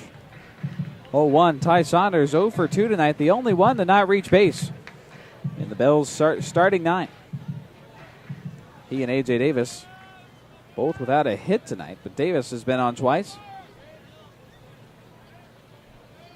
0-1. Saunders takes it. Fastball inside. No balls, 2 strikes.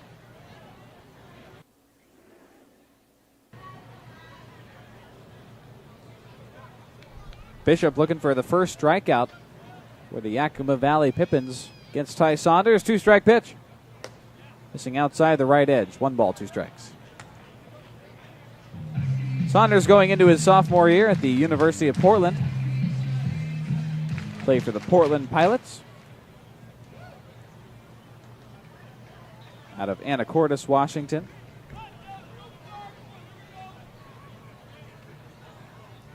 One-two pitch, cracked to the first baseman, Willie Lajoie. The play to Dylan Bishop at first. It's in time. Out number 2. Great effort by Willie Lajoie to get over, make the slide, the dive towards second, get in front of the grounder. And Ty Saunders grounds out 3-1. 2 gone, bottom of the 4th, but Malachi Knight moves over to third, and Cody Schreier, who's also 2 for 2, is at the dish.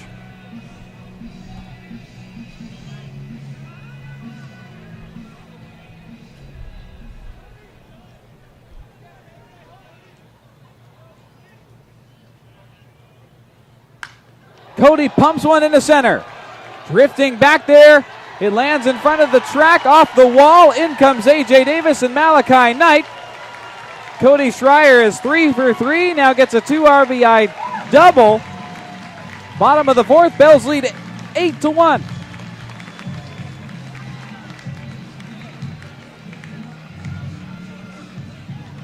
Cody Schreier lighting it up tonight. He scored a couple of runs, now brings in a couple.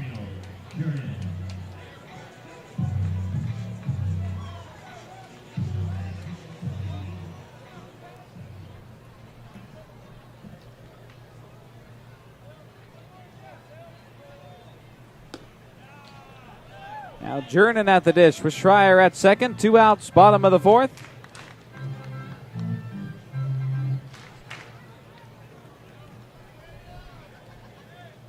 Bishop ready for the 0-1.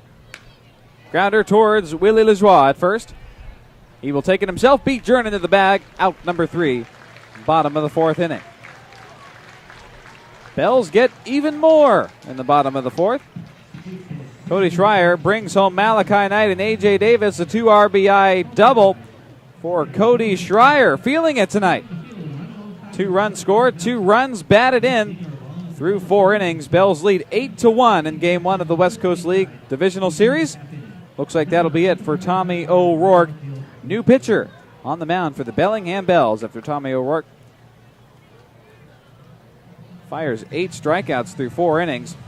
We got the top of the 5th coming up after this on your home for Bells Baseball, 98.9 K-Bay, and online, 989kbay.com.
It's Bells Baseball on 98.9 K-Bay.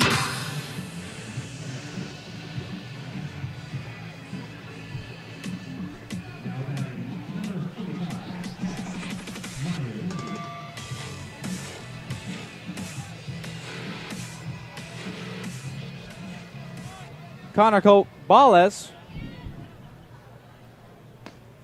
had 2 strikes.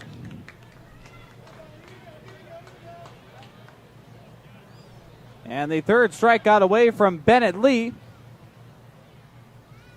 The throw down to first, just in the nick of time. Connor Kobalas grounds out.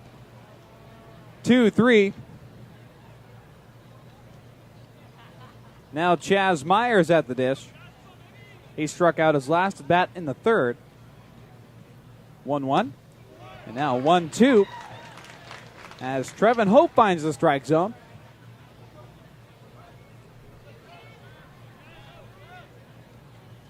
Tommy O'Rourke's night is over, goes 4 innings. 8 strikeouts. Hey, there's a strikeout for Trevin Hope on the 1-2. He got Chaz Myers looking, and just like that, 2 up, 2 down, top of the 5th.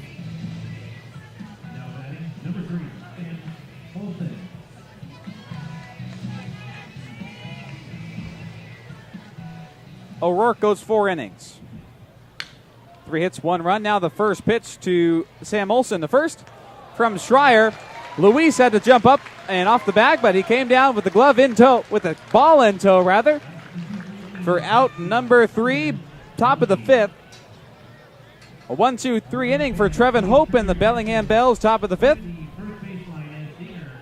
And they lead the Yakima Valley Pippins 8-1. Let's go to the bottom of the 5th inning. Halfway through this ball game on your home for Bells Baseball, 98.9 K-Bay, and online at 989kbay.com.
Bottom of the 5th inning, and it's Bennett Lee, top of the lineup, grounding out.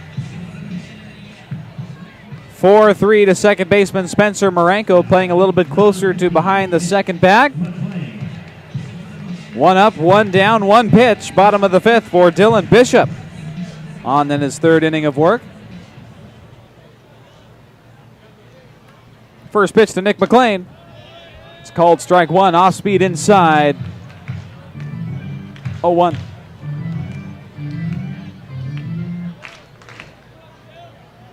Nick McLean, a couple of flyouts tonight. Now takes the 0-1 upstairs. It misses. 1 ball, 1 strike. Also walked in the second. Came all the way around to score when Cole Hinkleman brought him in. An RBI single. 1-1.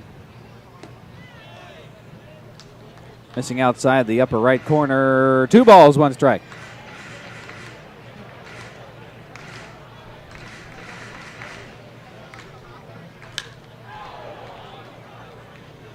Nick hammers one down the first baseline. It's foul. 2-2.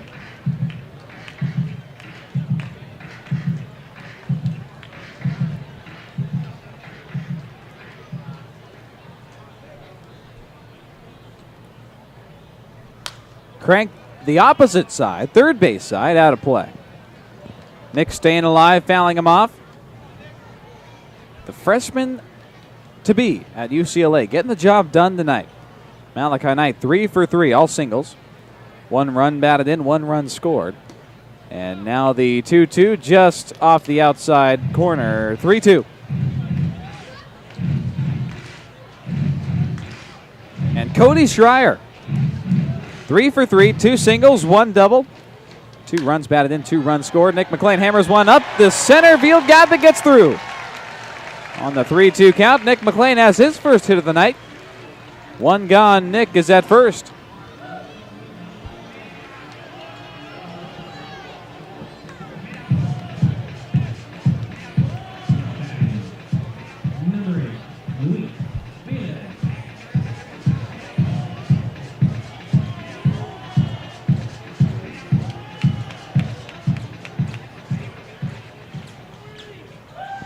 One out, one on for the Bells. With Luis Aviles taking a curveball. First pitch from Bishop, strike 1. Lower left corner. Bells up 8-1 in game 1 of the West Coast League North Divisional Series. Bottom of the 5th inning. 1 out. Luis Aviles, 5'11", 200 pounds, stands in. Right-handed batter. Check to first. Almost got Nick McLean over there, but he's back safely.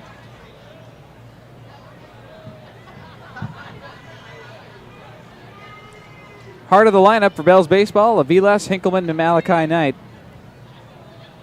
All due up after Nick McLean. 0-1, dives outside, 1 ball, 1 strike. Luis will be going back to his final year of eligibility at Tulane University. The Green Wave.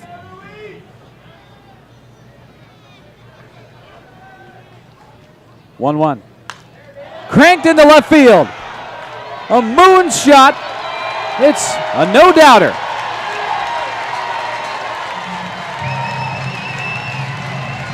Two-run blast for Luis Aviles. Literally sailed in front of the moon on its way out. 374 feet over left field. 104 miles an hour off the bat. Bells lead 10-1.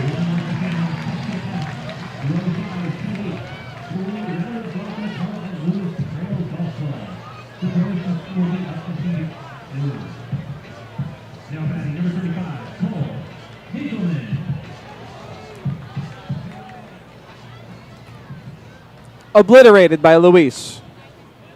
First pitch to Cole Hinkleman. Cranks one into right field. It's gone. Back-to-back homers for the Bellingham Bells, bottom of the 5th. And they now lead the Yakima Valley Pippins 11-1 in game 1 of the playoffs.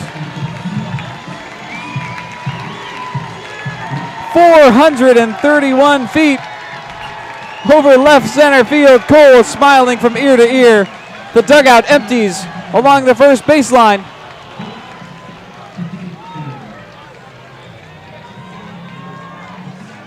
And now they got Malachi Knight at the plate.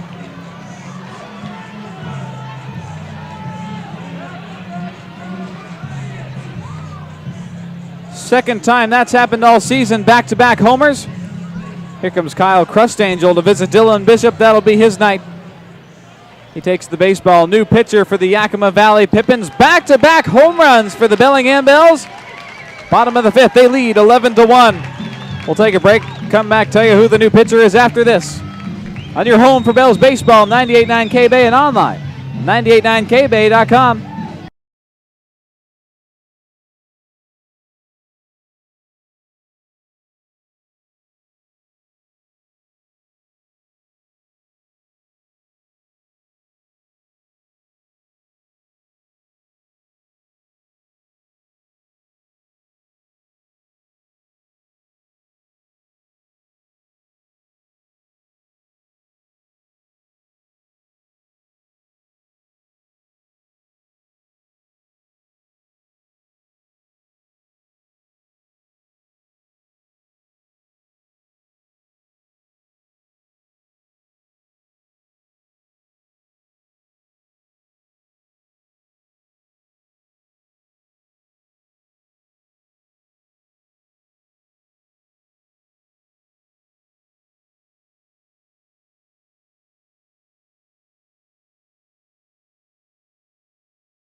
New pitcher for the Yakima Valley Pippins, Peyton Robertson.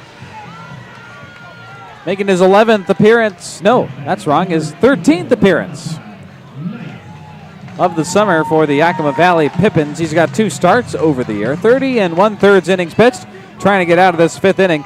Bell's going back-to-back ropes over the outfield wall just a moment ago before the break. Robertson fires strike 1. You can hear it from the traveling Yakima Valley fans in attendance. Now Malachi lifts one in the right. Charging back in the wall, Blake Dickman makes the grab on the run towards the first baseline. Out number 2, bottom of the 5th.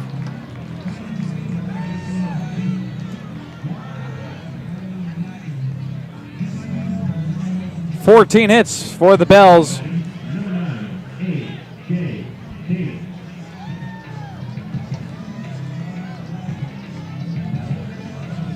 Bottom of the 5th inning.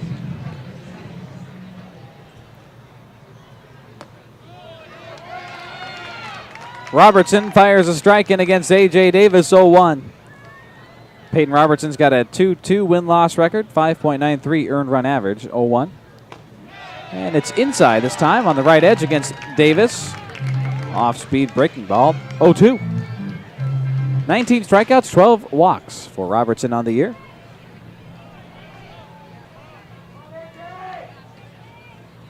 Two-strike pitch. Just misses. 1 ball, 2 strikes. 2 outs, bottom of the 5th. Robertson, 6'1", 180 pounds. Throws right-handed. Here's the 1-2. AJ fights it off.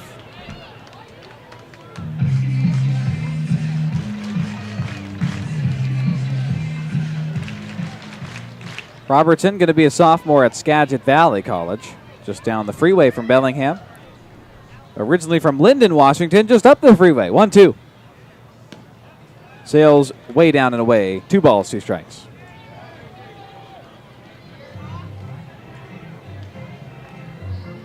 Robertson has seen Bellingham twice. Once in each series, early June, early July. 2-2 to Davis. Grounded down the third baseline fair. Hustling over there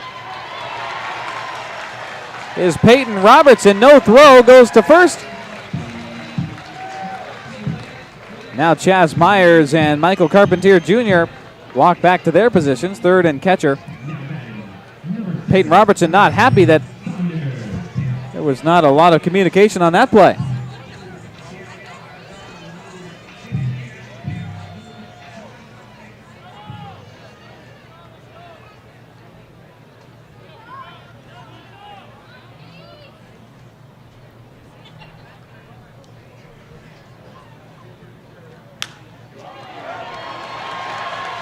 Here's Ty Saunders, cranking it into shallow right field. On the very first pitch after Davis. Davis gets all the way to third. 16 hits for Bells baseball.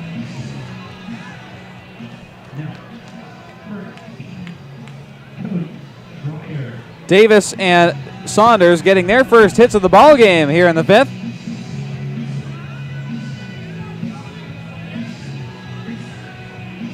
I was being informed that Cole Hinkleman's 436-foot home run, the longest homer in the West Coast League this season. Now Schreier rips one in the left field. He's 4 for 4, and he will score. A.J. Davis from third. Bells lead 12-1.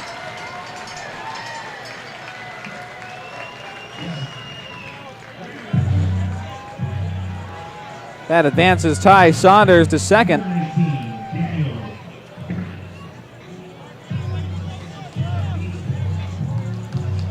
A.J. Davis comes across for the second time tonight. Schreier's got his third run batted in with that RBI single. And Ty Saunders in scoring position at second. Jernin with 2 outs. Peyton Robertson fires and lands a strike, 0-1.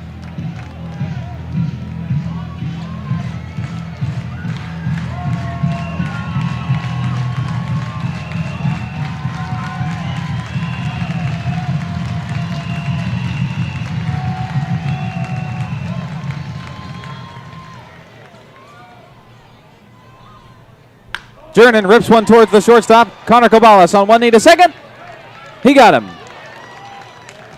Inning-ending fielder's choice for Jernin, 6-4. But the Bells add 4 more. Back-to-back homers for Luis Aviles. A 2-run shot that brought in Nick McLean. And Cole Hengelman gets the furthest West Coast League homer of the 2021 summer season, 436 feet over right center field.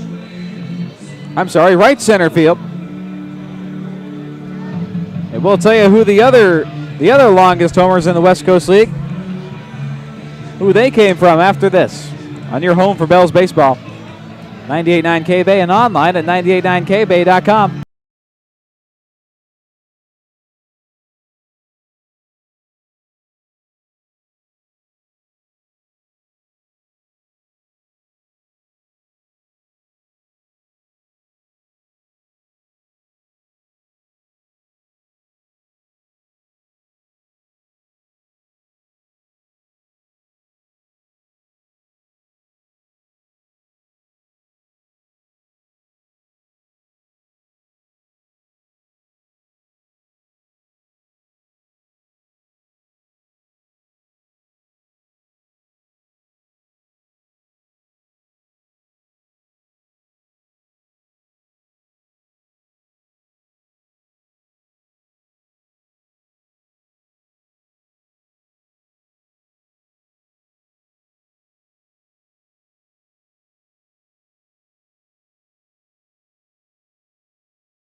Bay.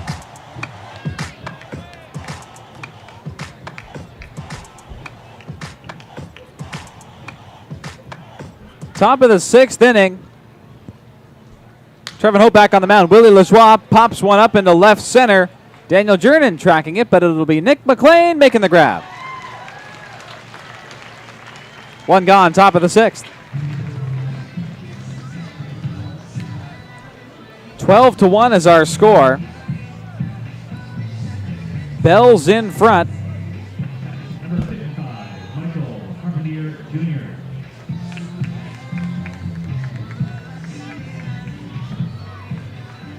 And the Pippins going ahead in the top of the 1st. 1-0. Trevin Hope back on the mound. Fires a strike off-speed curveball in there, 0-1.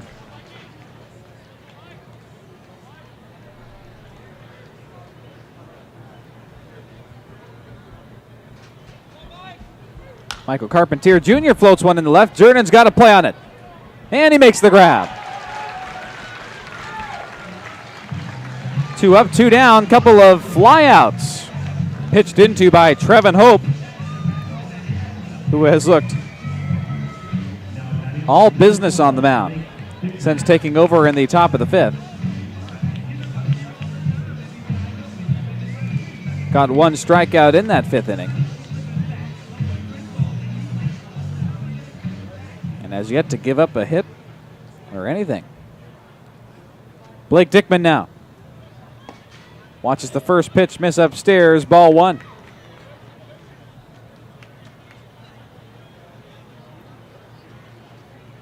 Trevin Hope, 6'5", 185 pounds, fires the 1-0, fouled off by Blake Dickman. 1 ball, 1 strike. Trevin from Blaine, Washington. Also just up the freeway, like Linden is. Committed to Lewis Clark State College while he was with the Bells this summer, 1-1. Crack towards Hope. He can't get a glove on it. Goes to Saunders at second. He's got plenty of time to go to Luis at first. Out number 3, top of the 6th. Back-to-back 1-2-3 innings for the Bells defensively. The Pippins hang a 0 in the 6th. To the bottom we go. Leading off for the Bells, it'll be top of the lineup, Bennett Lee. For the 2nd straight inning, he will lead off after this. On your home for Bells baseball, 98.9 K-Bay and online 989kbay.com.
On the mound. He's got nobody to throw warm-up throws to. Where's Michael Carpentier Jr.? And Peyton Robertson going to his third baseman, Chaz Myers. Right now, nobody coming out of the dugout. And here he comes. Michael Carpentier Jr. sprinting out of the dugout, now behind the dish. He's ready to go with his pitcher. Bennett Lee tonight, 2 for 4. Will be making his 5th at bat here in the bottom of the 6th. Against Peyton Robertson, who throws one fastball to Michael Carpentier Jr. That's all he's got time for. He's got to get going. Here comes Bennett Lee.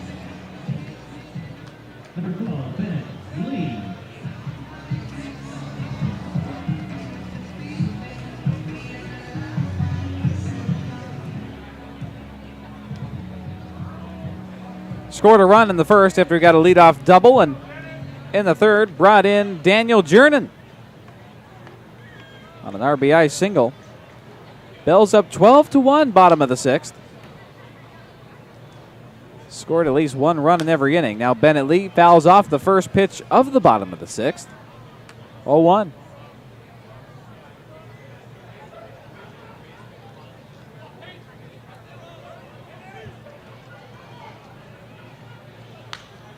Now cracks the 0-1 down the third baseline. Foul.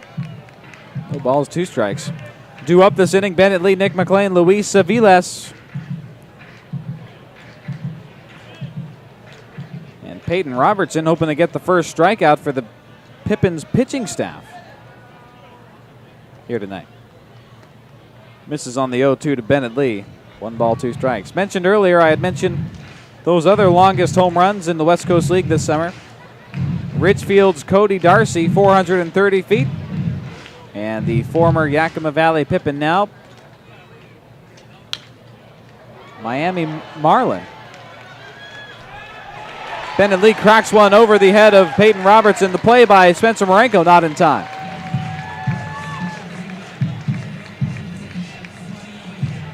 Bennett Lee gets on board. The leadoff single here in the bottom of the 6th.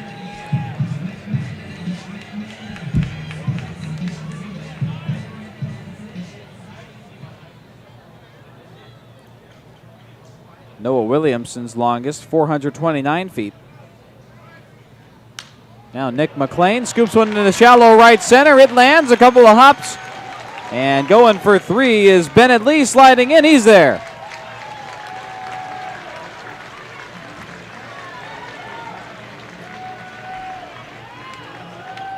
Absolute rout for Bell's baseball tonight. 19 hits, 12 runs. Wanting more here in the bottom of the 6th.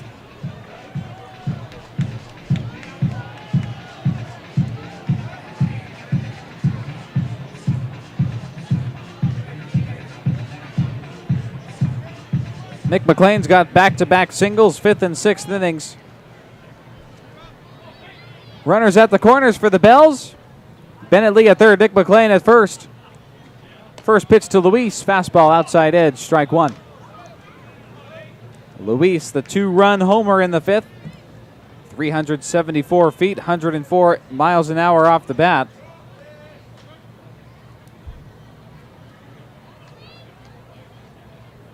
Oh, 1.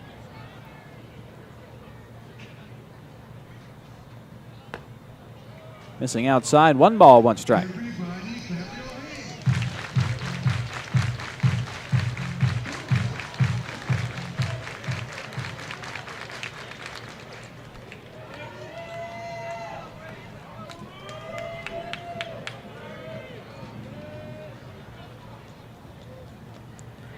One down and away in the turf, scrambling for it. Michael Carpentier Jr. gets there. Runners stay on the corners. Nobody out, bottom of the 6th inning.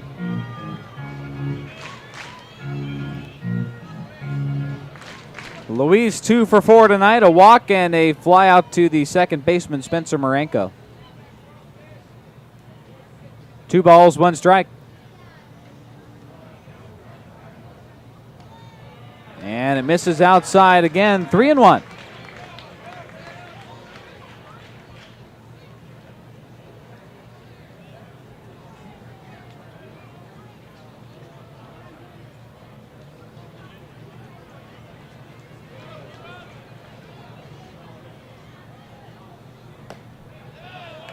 Strike 2 as Peyton Robertson finds the left corner of the strike zone.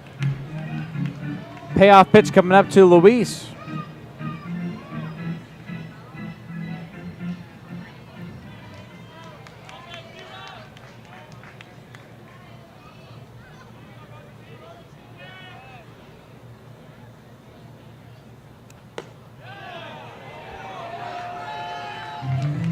This is outside, ball 4. Luis still at the plate. He doesn't know it's ball 4.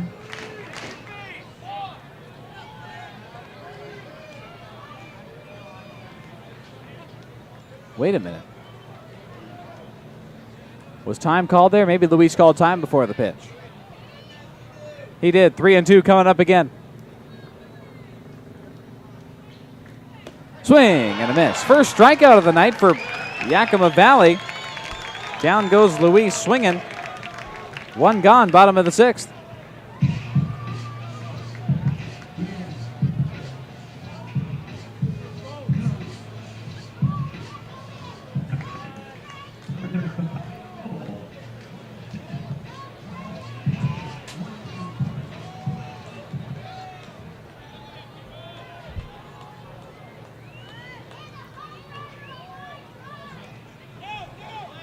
Cole's got runners on the corners. First pitch dives down and is in the turf. 1-0.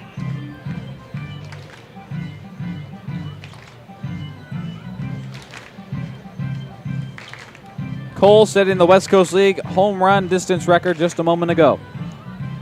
Bottom of the 5th, 436 feet. 1-1. 1-0 now becomes a 1-1 as he fouls it off.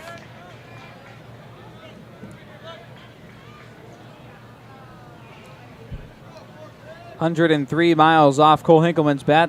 Luis, his 2-run shot in the 5th, 374 feet, but 104 miles off the bat. 1-1 to Cole Hinkleman. He takes it inside. 2 balls, 1 strike.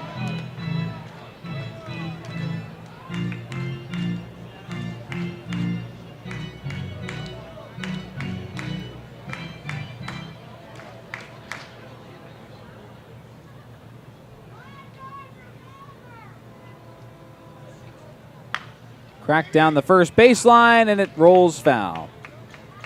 Bennett Lee's got to go back to first base, or third base, rather. Bennett Lee at third. Nick McLean, he has to go back to first.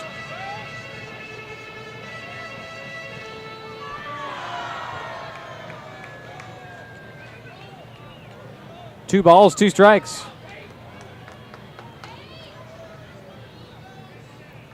To Cole Hinkleman, 1 out, bottom of the 6th inning. Cole cracks one foul down the first base line yet again. Fighting in the left-handed batter's box. 2-2 coming up. Try number 3.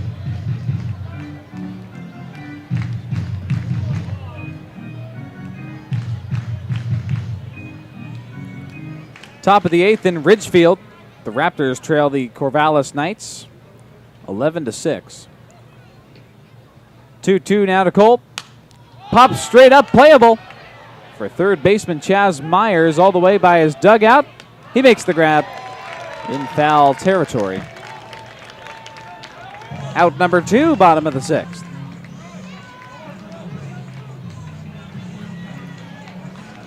Now batting, number 24, Malachi Knight.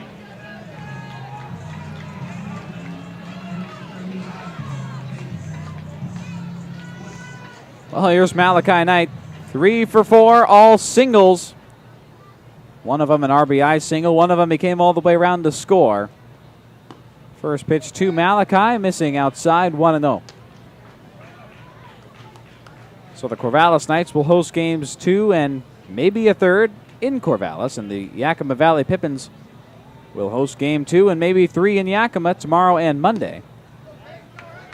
1-0, misses down and away again. 2 balls, no strikes to Malachi.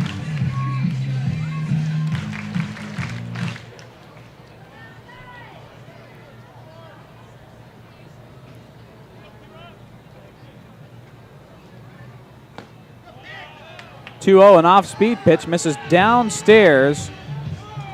The Yakima Valley contingent of fans not happy with that call. 3-0 to Malachi Knight.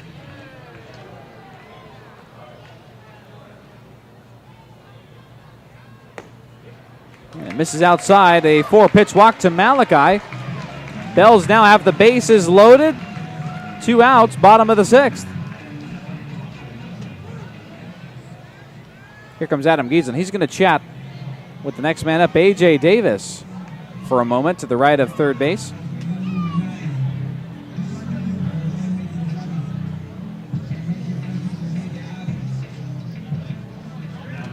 Number 9, A.J.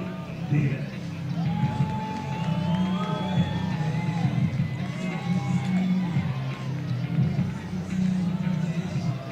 Davis tonight had his first hit in the 5th, was walked a couple times before that. Walked once, hit by a pitch, and grounded out. First pitch to A.J. Bases loaded. Check swing, strike 1 called. He stayed back. Nice pitch from Peyton Robertson, though. 0-1.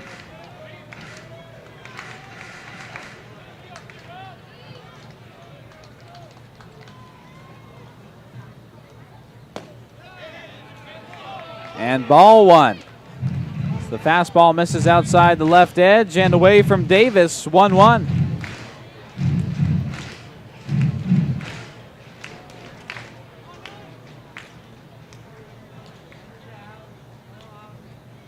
Swing and a miss. Gets away from Michael Carpentier Jr., gets behind it in enough time. Davis tells Bennett Lee to stay put at third. Nick McLean at second, Malachi Knight at first. Bases loaded for A.J. Davis. 1 ball, 2 strikes. Swing and a miss. Peyton Robertson has the first 2 strikeouts of the night for the Yakima Valley Pippins, bottom of the 6th. And hold the Bells scoreless for the first inning of the game in the 6th. Bells strand 3. Couple of hits. No runs, no errors. The Bells up 12-1 through 6 innings. To the top of the 7th we go. Bottom third of the Pippin lineup, Taylor Holder. He will be at the dish facing off against Trevin Hope on the mound for the Bells. After this, on your home for Bells baseball, 98.9 K-Bay and online, 989kbay.com.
98.9 K-Bay.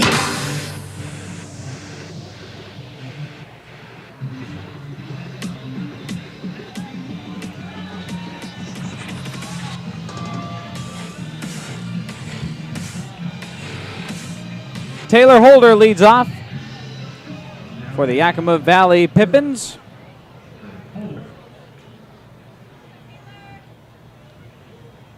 And a brief meeting between Trevin Hope and Bennett Lee. Halfway between home plate and the pitcher's mound. Now they disperse. Trevin back to the bump. Lee behind the dish. Tommy O'Rourke went the first 4 innings. 3 hits, 1 run. 2 walks. 8 strikeouts. Season high for Tommy. First pitch to Taylor Holder. Ripped down the third baseline. And it's going to land over the wall and foul. Holder getting a big rip of that. Now down in the count 0-1.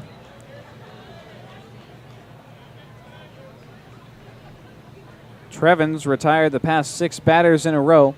Now the 0-1 to Holder, fouled to the third base dugout. 0-2.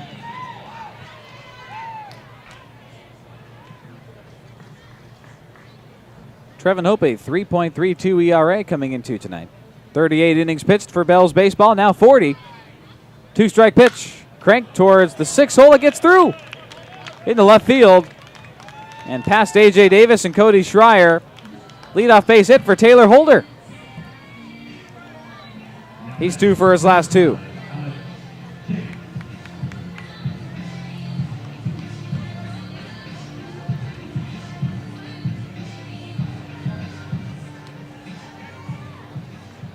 Now Alex Shanks, who's 0 for 2, couple of flyouts. As his baby blue wooden baseball bat. First pitch. Off speed from Trevin Hope, who just allowed his first hit. This is downstairs. Ball 1.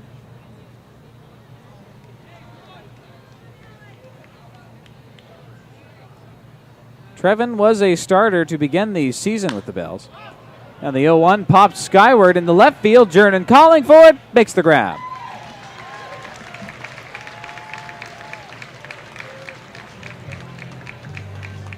Well, the outfield for the Bells has been out active recently. Now batting, number 7, Spencer Marinko. 3 flyouts the past 5 batters, and now here's Spencer Marenko. 1 down, top of the 7th inning. Bells up 12-1 against Yakima. Game 1 of the West Coast League North Division playoff round number 1. Swing and a miss at the first pitch. Spencer Marenko down 0-1. Taylor Holder at first. Trevin checking back there. Now fires the second strike. 0-2 to Spencer Marenko. Off-speed breaking ball on the outside. Marenko 1 for 2. A base hit in the second. Struck out swinging in the fourth.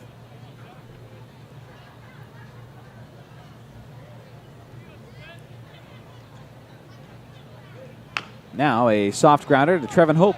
Gloves it off the 2-hop. He's just going to go to second. Or first, rather, where Luis Aviles stands out number 2, top of the 7th.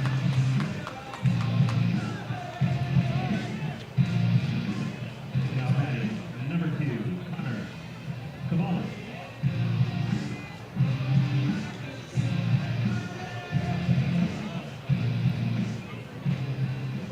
Back on the radio tonight and tomorrow. First pitch, by the way, tomorrow night in Yakima. 7:05 p.m. Well, top of the lineup for the Pippins, Connor Cobales takes strike 1 from Trevin Hope. Fastball at 91. No balls, 1 strike, 2 outs. Top of the 7th. Cobales walked, struck out, grounded out. The pitch. Fouled straight back, 0-2.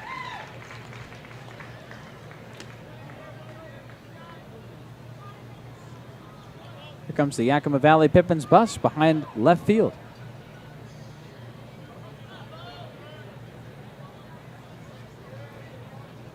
They'll travel back home tonight, get ready for game 2 tomorrow. 2-strike pitch. Fouled up high off the very end of the bat. Connor Cobalis able to get a piece of it. 0-2 the count remains. 2 outs. Top of the 7th inning. Bells up 12-1. 19 hits. Through 6. 2-strike pitch. Missing in the turf. Bennett fires the third. The tag. Safe.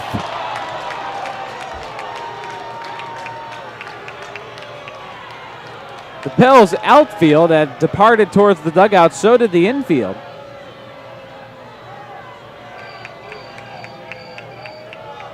Safe with a stolen bag at third is Taylor Holder, who really took one on the slide in terms of taking the tag.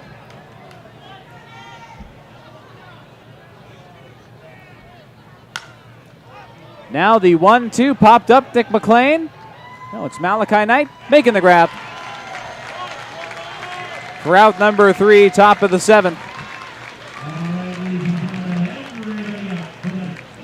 Stretch time here at Joe Martin Field. Take a break, come back after this on your home for Bells baseball, 98.9 K-Bay, and online at 989kbay.com.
Run shot over left center. He goes 5 for 5. And he is not done yet. Gives the Bells a 13-1 lead.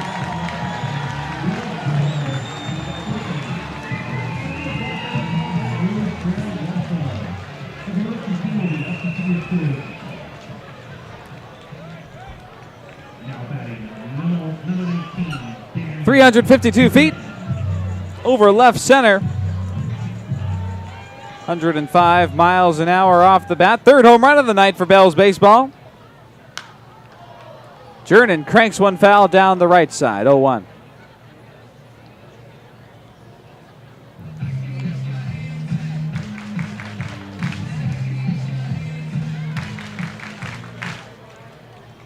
Fastest exit velo of the night, beating out Luis Aviles Cole Hinkleman. Cody Schreier cranking it in the left center. Now the 0-1 to Jernan.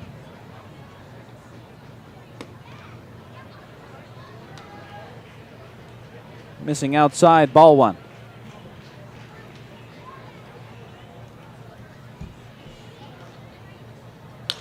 Jernan rips one through the pitcher on the mound, going for first.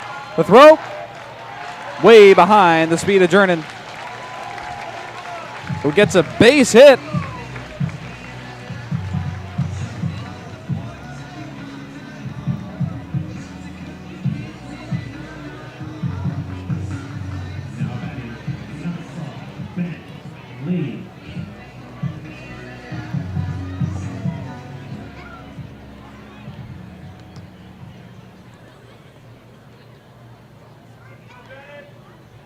Number one in the order, Bennett Lee. With Daniel Jernan on first, one out, bottom seven. Cranks one towards the third baseman. Gets through Chaz Myers. Into left field, base hit for Bennett Lee. And the Bells have men on first and second. With Nick McLean at the dish. He's 2 for his last 2. now batting, number 15, Nick McLean.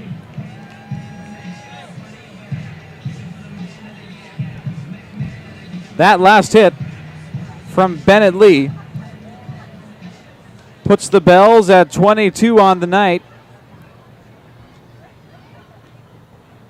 A season highest hit total for the Bells.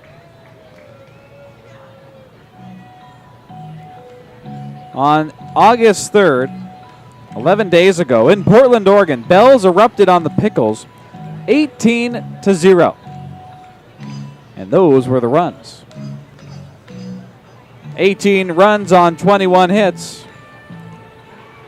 That was a season high. Bells 13 runs on 22 hits tonight. Striking out with the bases loaded twice. And in that game, the Bells left 12 runners on the bags. We'll see by the end of tonight how many the Bells strand. Already with 12 stranded so far. Nick McLean, 0-1. Missing outside, 1 ball, 1 strike.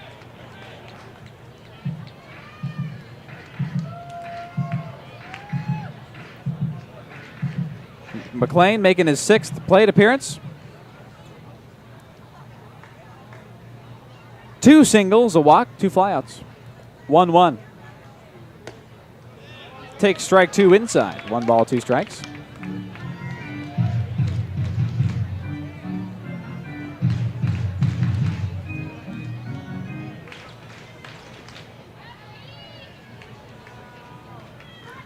Peyton Robertson, 1 ball, 2 strikes. Some action in the Yakima Valley bullpen right now, rather. 1-2. He misses outside on the changeup, 83-2-2.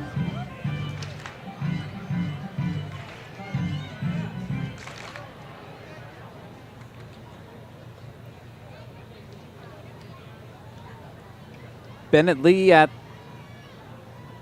first base. Daniel Jernan at second. 2-2. Ripped into right field. Will it land fair? No. Just to the right of the first baseline. So Jernin goes back, Bennett Lee goes back, Nick McLean goes back. 2-2.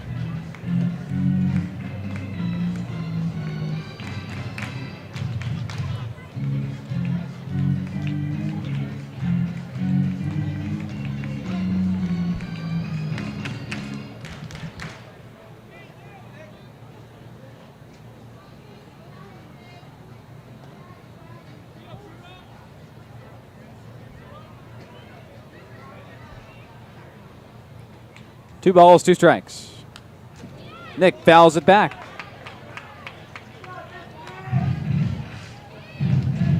Staying alive, Nick McLean. He's got 2 runs scored tonight. No runs batted in. He's only one of 3 Bells in the lineup with no RBI.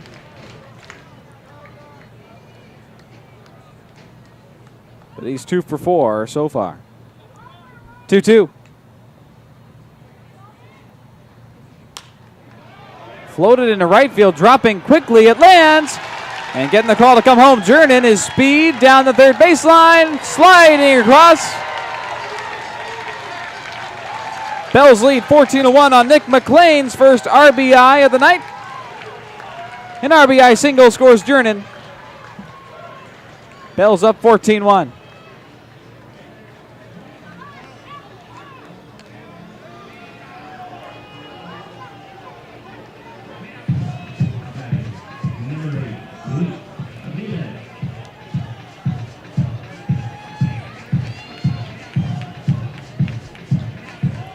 .23 hits now for the Bells.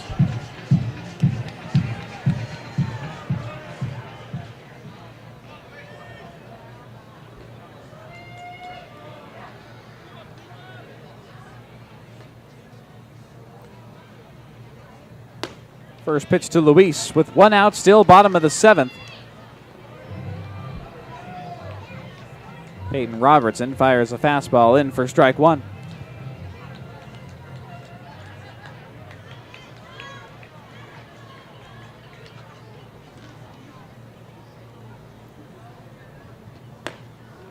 Now the 0-1 misses high and outside. 1 ball, 1 strike. It's Bennett Lee at second. Nick McLean at first now. McLean 3 for his last 3.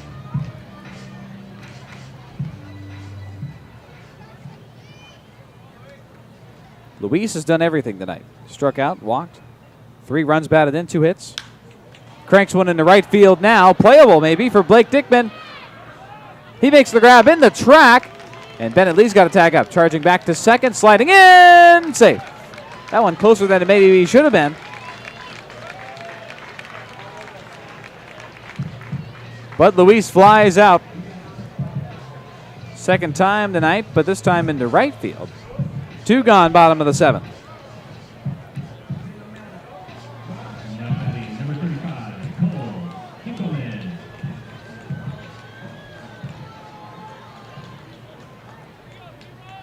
Cole Hinkleman with 2 on, 2 out, bottom of the 7th.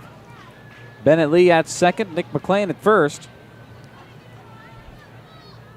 First pitch to Cole, check to second. Bennett getting back, the tag not in time. They thought they got him. Connor Kobalas, the shortstop, is over there, guarding Bennett. Those two with a few words to each other. Bennett with the slider's glove on his right hand.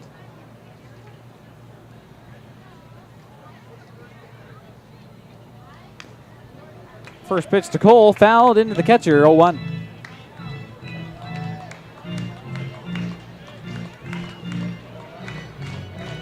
That 18-0 win for the Bells was the largest run differential of the season.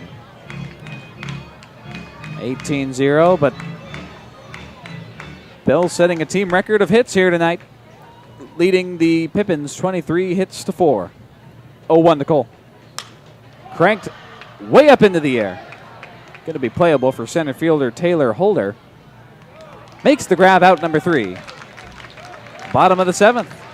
Couple of flyouts retire the side. Bells add 2 more, lead 14-1. Ty Saunders grounded out. Cody Schreier blasted a homer over left center. Daniel Jernin, Bennett Lee, Nick McLean getting 3 singles in a row. Scoring 1, Daniel Jernin from second. The Bells take the 14-1 lead through 7 innings. Top of the 8th. And Trevin Hope coming up after this on your home for Bells baseball. 98.9 KBay and online at 989kbay.com.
Trevin Hope on for his 4th inning of work, top of the 8th. 3 innings so far, 1 hit, 1 strikeout. No runs, no walks. Not bad for Trevin Hope. Pitching to contact here. Innings 5 through 7. Now top of the 8th, leading off Chaz Myers' first pitch is a fastball in the middle. Strike 1.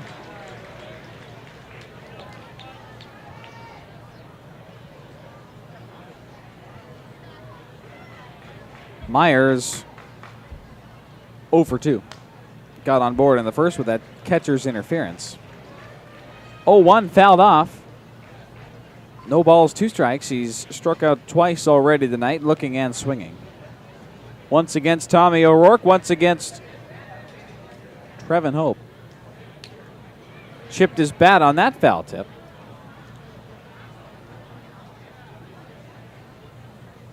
No balls, 2 strikes to Chaz Myers. He's going to go get a new wooden bat from his dugout, taking his time doing so. From the University of Pacific, Chaz Myers grew up in Brentwood, California. UOP in Stockton. Pretty close to where he grew up, Brentwood, all in Northern California. 2-strike pitch. Check swing. He got him. Strike 3. Trevin's 2nd strikeout. Both against Chaz Myers. 1 gone, top of the 8th. Now batting, number 3, Sam Olsen.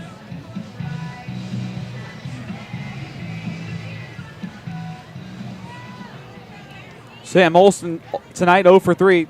2 ground outs, a strikeout. Takes ball 1 from Trevin Hope. 1 ball, no strikes. Tractor Trev on the mound. Making his 12th appearance all season. 1-0 fouled, 1 ball, 1 strike.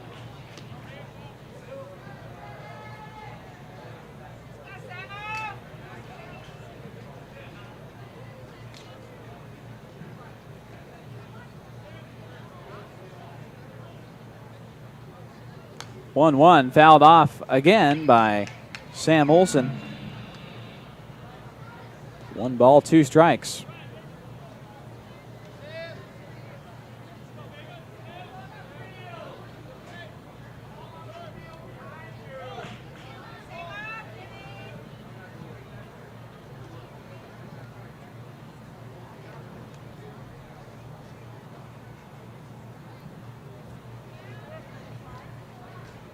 And time called. The ball boy comes to get the baseball from behind the home plate.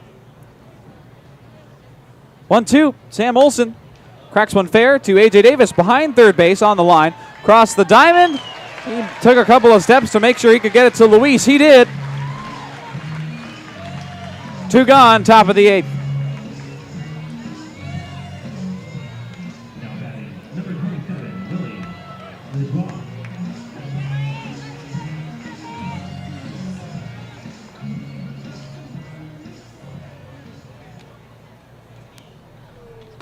This has been the largest run differential between these two teams all season.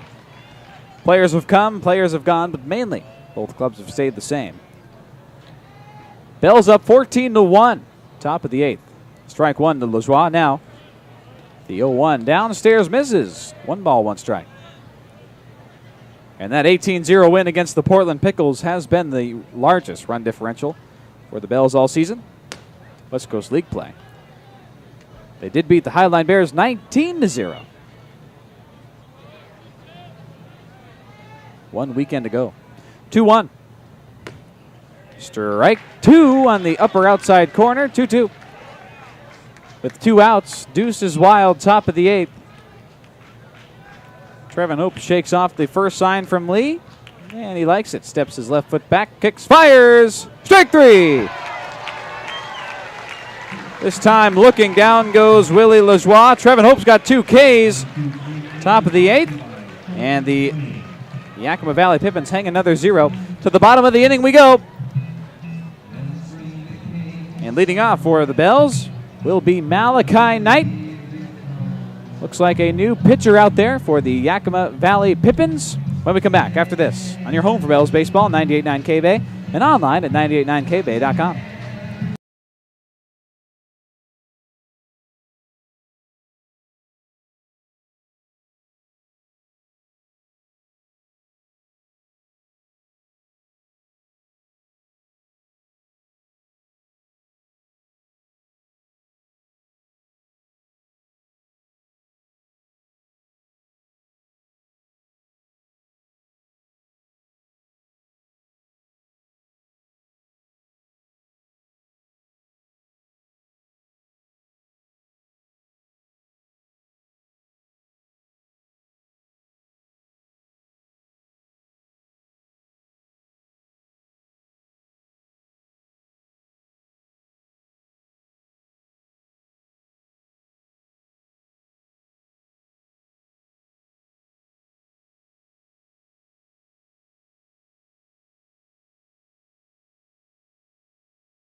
Quality service at affordable price. All right, back in 15 seconds. Go, perfect. Thank you so much. Auto Glass with mobile service, chip repair, and extended services, including industrial and commercial auto glass. Why go anywhere else? Mount Baker Auto Glass on Humboldt Street inside Olson Auto Body or online at mountbakerautoglass.com. It's Bells Baseball on 98.9 K-Bay.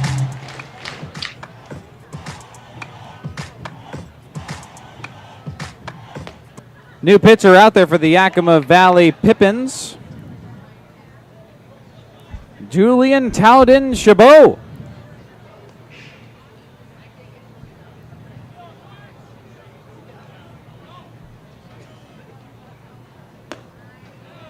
He's behind in the count to Malachi Knight. 2 balls, 1 strike.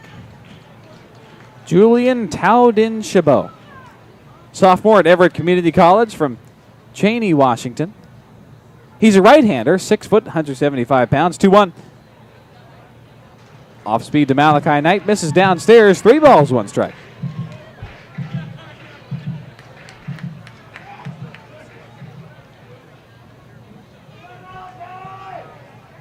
He's gone 11 2/3 this summer. Now Malachi floats one straight up. Might be playable, but for who? Willie Lajoie? Yes. Right in front of the Bells dugout. Second flyout caught right there. First one by Luis earlier in the game. This time, first baseman for Yakima, Willie Lajoie makes the grab. 1 gone. Bottom of the 8th.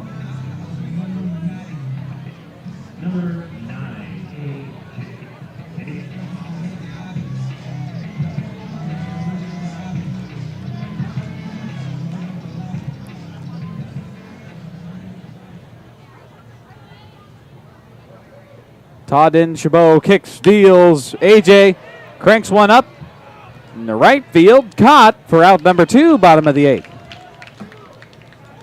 Over to Blake Dickman. 1 pitch. Davis flies out. Just like that, 2 gone. Bottom of the inning, Julian Taudin Chabot taken over after Peyton Robinson goes 2 2/3, 9 hits, 3 runs.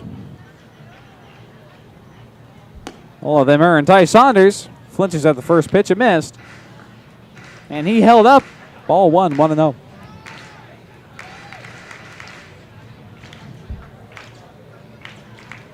Three runs, all of them earned from Peyton Robertson. Ooh! Julian Taudin Chabot. Wait a minute. How did Ty Saunders get out of the way? I thought that hit him. Ball 2 called. Ty Saunders just made himself transparent and then back to tangible. Got out of the way somehow. 2 balls, 1 strike. I don't know how that happened. But Ty's still there, the switch hitter in the left-handed batter's box. Takes ball 2, 2-1. Swing and a miss. Ty cutting across at the fastball. 2 balls, 2 strikes.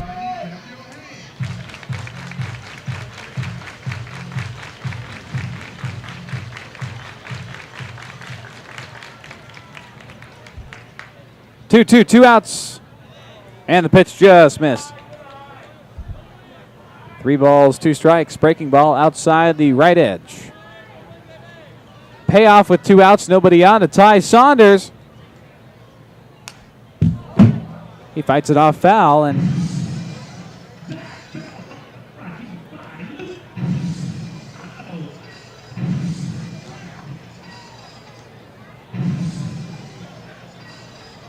lots of glass shattering after that one. Not really. But you heard it on the crowd mic. The pop came right at us. Payoff! And Ty Saunders lifts it foul again. It might land on top of our booth this time. It does. Rolling back onto the concourse. Heads up back there.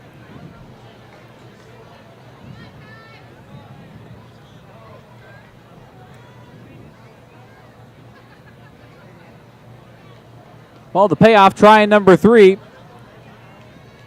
Julian Taudin Chabot. And Ty fouls it off the catcher's mask of Michael Carpentier Jr. 3-2 again. Ty Saunders tonight, 1 base hit. He's gone 1 for 5.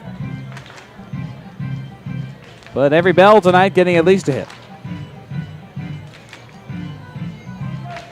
All the other ones, 3 groundouts for Ty Saunders. 1 fly out to the left fielder Alex Shanks in foul territory. Made the grab over the line. That was a spectacular play. 3-2. Skips off a home plate. Ty Saunders takes it, gets to first for the second time tonight on a full count walk.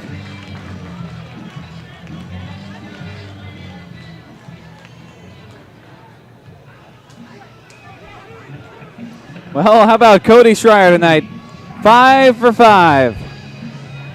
Single, double, home run. How about a triple here for Cody Schreier? That would be spectacular. best game of his summer with the Bells so far. First pitch to Cody. Cranks it into right field. Going back, Blake Dickman at the wall, at the track. Oh, he made the grab. Out number 3, bottom of the 8th. First time Schreier goes without a hit. Bottom of the 8th inning. Bells, no hits, no runs. No one left on. It's Ty Saunders was walked on a full count. Bells lead 14-1 through 8 innings. Let's go to the top of the 9th. On to close it out, it's going to be Trevin Hope. Back on the bump for Bells baseball. In the top of the 9th, Michael Carpentier Jr. leading off after this. On your home for Bells baseball, 98.9 K-Bay online, 989kbay.com.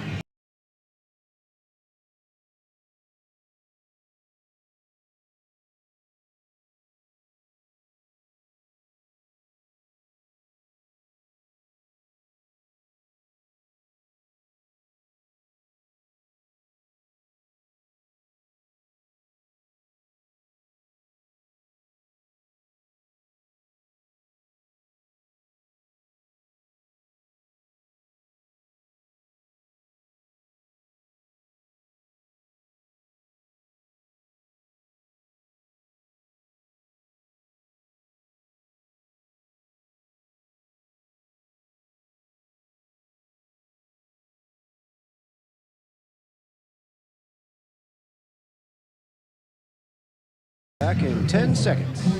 Heat and cool your home for maximum comfort. Get ready for a glorious summer when you call Feller Heating today. Designing peace of mind. Go to fellerheating.com. It's Bells Baseball on 98.9 K-Bay.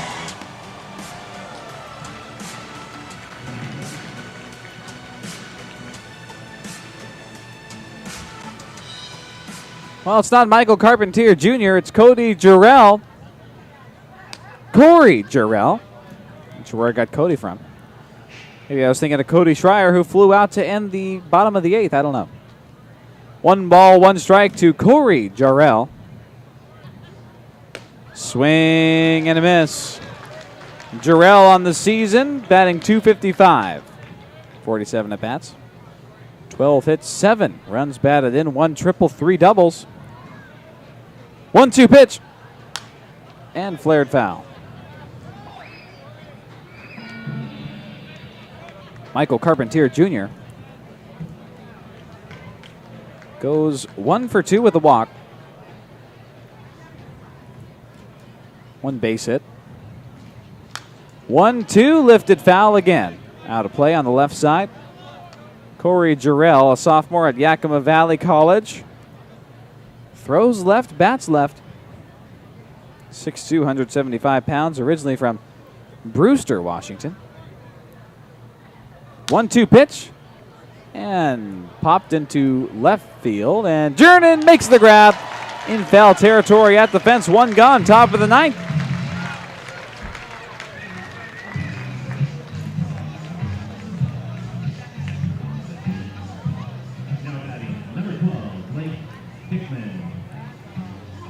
One gone and nobody on for the Pippins, down 14-1 to the Bells. Game 1 of the West Coast League North Division Series. Blake Dickman up now. 0 for 3 tonight. Trevin kicks, fires, swing and a miss. 0-1. Dickman a couple of strikeouts, a ground out. Only 4 hits for the Pippins tonight. Bells 23.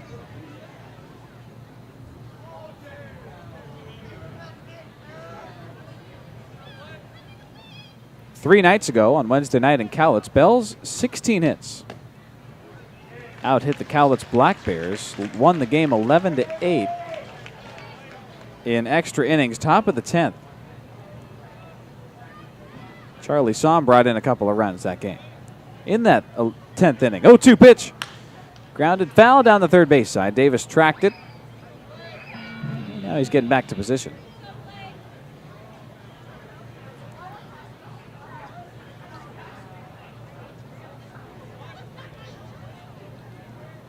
Two-strike pitch to Blake Dickman. 1 out, top of the 9th. Swing and a miss. Trevin Hope's got 4 strikeouts. That's his 4th. Bells are 1 out away from winning Game 1. The West Coast League North Divisional Series against the Yakima Valley Pippins. Bells up 14-1. Top of the 9th. It's been an explosive night for Bells baseball. Here's Taylor Holder. Lifts one up in the air to shallow right. Luis backpedaling from first. Makes the grab in front of Malachi Knight. The Bells win Game 1.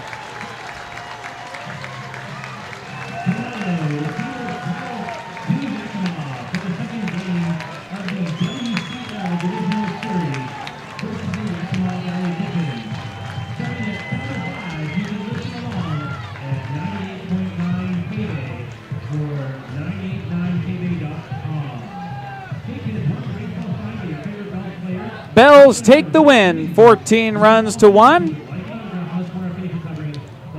Season high, 23 hits. And the Pippins with 1 run, 4 hits.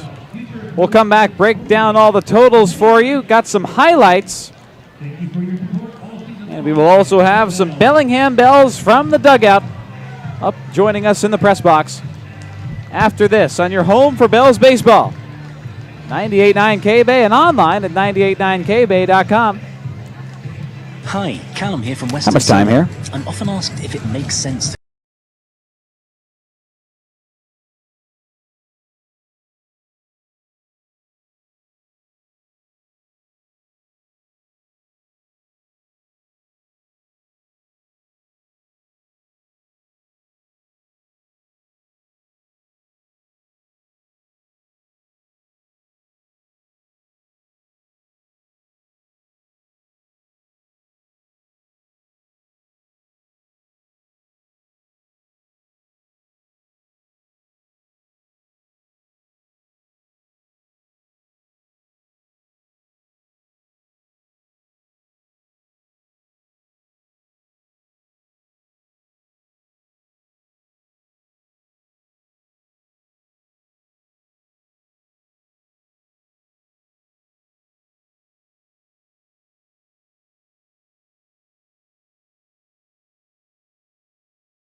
technology, we have the experience, we have the solution. All you need to do is pick up the phone.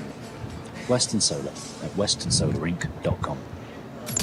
It's the Bellingham Bells postgame on 98.9 K-Bay. Back with the post-game show. Oh, that was really loud. I'm sorry. I had to turn that down a little bit. Blow out my own ears there. Anyway, back with the post-game show. Here from the Hagen Diamond at Joe Martin Field. Totals for you.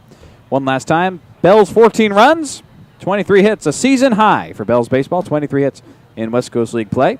2 errors, 15 left on the bags for the Bells here tonight in their Game 1 win against the Yakima Valley Pippins. Pippins 1 run, 4 hits, no errors, 6 left on the bags. Trevin Hope gets the win tonight for the Bellingham Bells after Tommy O'Rourke went the first 4.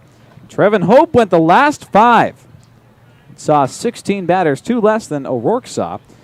5 innings, 1 hit, no runs, no walks, 5 strikeouts. Tommy O'Rourke, though, a season high, 8 strikeouts. Unbelievable performance for O'Rourke and Trevin Hope on the mound tonight. Kenny Johnson gets the loss, and those are your totals for you. This game just shy of 3 hours, and we have a guest up here in the broadcast booth. It's tonight's winning pitcher, Trevin Hope. Trevin's getting set with a headset on right now, but let's go over Trevin's numbers one more time. 5 innings, 1 hit, 1 run. No runs, actually. No runs, no walks, 5 strikeouts for Trevin Hope. Tremendous performance. He joined us now. Trevin, how did that one feel, Game 1 of the playoffs? Pretty good. I think I'm still coming down. Quite a bit of excitement. I bet. A little adrenaline. Oh, I'm sure. And we've got a couple other guests up here. Oh, man, it's a full house. Jeez. I don't know if we have enough mics for this. We got Bennett Lee and Cody Schreier also joining us. And sorry for any sounds you might hear on the radio right now, but those two will share this mic. It's an ambient mic, so it'll hear both of you. And we're getting everything set up here at the post-game show. Let's see. Give us a little test, guys. How was that game? That was great. Super fun. We can hear you both just fine. I think this is going to work. So we're here with Trevin Hope, Bennett Lee, and Cody Schreier. We're going to talk to all 3 of you here. Cody, you had a tremendous night. 5 for 6, 3 singles, 1 double, 1 homer, and your homer actually had the fastest exit velo of the night. Over Luis, over Cole. Yours was 105. Luis was 104. Hinkleman was 103. So Cole getting the lesser of the 3. Doesn't happen much. How was that night for you, though? It was super fun. I mean, anytime you can go out there and help the team win, that's what I try to do every time. And to happen to have a good night, it was super fun. And Bennett, you got everything started with that leadoff double, bottom of the first, and you'd also get 3 more singles. Also bring in a run in the 3rd. How did that one feel? Yeah, awesome to bring a playoff win to the Bells family. Great crowd tonight. Super fun. How proud of Tommy O'Rourke are you, Trevin, after going the first 4, season high 8 strikeouts for Tommy, and really doing well. He was just as amped up also through the first 4. Yeah, no, it was great. It's always special to watch somebody do something like that in a playoff game when you're playing an opponent that's as good as the one that you're playing. So what was the energy like for you? You're from Linden, just up the freeway, and pretty loud house here tonight at Joe Martin Field. What was that like going the final 5 innings, getting the win? It's awesome. I love just zoning out and listening to the crowd when you do something cool. So it's awesome to see everybody come out and support us in a playoff run. So, what was especially working for you tonight on the mound? You didn't miss your spots much at Everything. all. That's one way to put it for sure. Yeah, everything was working out today. I felt really good. Fastball command was there. The curveball went to a lot, and slider a few times, and I think we got a couple people on changeup even. Yeah, everything was working. It was awesome. What did Jim Clem and the coaching staff have to say to you after getting the win there? Oh, just good job. Yeah, did what we needed to do.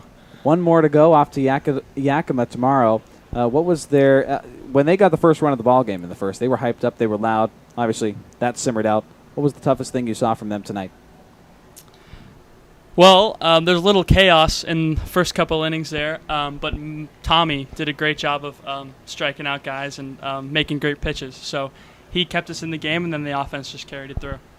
Yeah, I mean, I think nothing in particular stood out from them, but I mean, they're a super competitive team, obviously making the playoffs and being first place in both halves, I think. So, I mean, obviously they're a super competitive team. Tomorrow's going to be a new ball game. Cody, this is your first time joining us post-game. You joined the Bells same time as Bennett when the Wenatchee Apple Sox were here early July. Yep. How's your time been this summer? I mean, super fun. I mean, it's such a great group of guys. I don't know how you can't have fun with this group. That's true. Talk to a little bit more about the team chemistry, too. Everybody seems to mesh just perfectly with this group of guys the Bells have this summer, and it's been that way throughout, from the guys that started the summer with the Bells all the way until now. Yeah, I mean, walking in here a bit late, I mean, the older guys, the younger guys, I'm one of the younger guys, but I mean, coming in, everyone was so welcoming, and I mean, it's a hard team, like, not to have fun with and to bond with, so, I mean, just awesome group of guys. Gonna miss all of them when it's over. The UCLA guys getting it done tonight. You and Nick McLean, you're going to be roommates this fall, right, at UCLA? Yeah. How's that playing with him? It's awesome. I mean, we've played with each other a few times, but, I mean, this is pretty special coming out here and spending, a good month together with him and Malachi, and so super fun. And Bennett, I really liked how you and Luis and, of course, Hayden in the dugout, you guys have your own two-lane chemistry going, and you would point at Luis. I think he brought you home at least one time throughout the ball game. So how has that team chemistry been and having those guys around you? 100%. Me, Cody, Nick, we all came in the same time and just were welcomed with complete open arms. And like he said, super fun team. You can't not have fun with the coaching staff and players. And unfortunately, this is actually my last night as a Bell, so I can't thank Bells Nation enough. It's been an incredible month, and I've learned a lot of stuff out here that I'll take forward. But, yeah, can't thank the Bells family enough. It's been super fun. Wow, I did not know that. That's news to me. So, yeah, the 2021 Bellingham Bell Player of the Year, Bennett Lee. Last game, helping the Bells to the Game 1 victory. And, well, I guess, how was your time in Bellingham this brief time? And what's the future look like for you going back to Tulane? I'm pretty certain. Yes, going back to Tulane pretty shortly here. Very excited to go back, but it's been an incredible couple weeks here. I've really dialed in my throws to second base and gotten a lot more caught stealings, and and just worked through a lot of mental stuff to keep going every day. It's been awesome, and I've learned a lot that I'm going to carry forward. Yeah, you got one of their guys stealing in the top of the second, and this is the first time the Pippins have seen you all season, so they knew not to do that after seeing that from behind the plate for sure. We're joined by Bennett Lee, Cody Schreier, Trevin Hope. Guys, thanks so much for joining this post-game. This was awesome. Bennett, thanks for everything you've done for the Bells this summer. Thank you. You've done an awesome job all year. Yeah, thanks for having me. Yeah, thank you. We'll come right back after this on your home for Bells baseball, 98.9 K-Bay, and online at 989kbay.com.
K-Bay.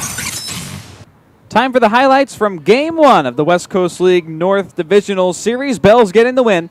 14 runs to the Yakima Valley Pippins 1, and it was a spectacular night. We don't have time to get through all the highlights for you tonight, but let's get started with Bennett Lee, who got things started in the bottom of the first with this lead-off double for the Bells.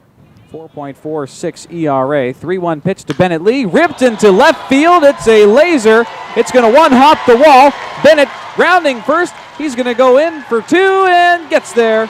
Left hand first. Bennett's got a leadoff double, his 8th of the year, bottom of the first inning. In that bottom of the first inning, Bells got 1 run. Luis Aviles brought Bennett Lee home 2 batters later on a single. And Bennett coming all the way home from second base. Bells tying the ball game at the time, 1 run to 1. Flash forward to the top of the 3rd inning. Bells had a lead, a 4-1 lead at the time, and in the top of the 3rd, Tommy O'Rourke struck out the side. Here's the payoff with 2 outs. Top 3. Swing and a miss. Tommy O'Rourke fired up after that one. Why shouldn't he be? Strikes out the side in order. 1, 2, 3. Top of the 3rd. O'Rourke settling in here. Game 1 of the West Coast League North Divisional Series. Well, settling in is an understatement. Tommy O'Rourke feeling it. Season high. 8 strikeouts tonight. 4 innings pitched, 3 hits, 1 run earned, top of the first, where there was a little bit of trouble getting started, as Bennett Lee alluded to in the postgame. But Tommy O'Rourke, 4 innings, 2 walks, 8 strikeouts. Great stuff from the Bells starter. Trevin Hope would go the next 5, give up 1 hit, no runs, no walks, 5 strikeouts. Wowing everybody here at Joe Martin Field. Trevin Hope doing a tremendous job in the back end of the ball game. Well, there were 3 home runs also tonight. The first one coming in the bottom of the 5th, when the Bells had even more of a lead. Luis Aviles brought Nick McLean home from first on this 2-run shot. 1-1. Cranked into left field. A moon shot. It's a no-doubter.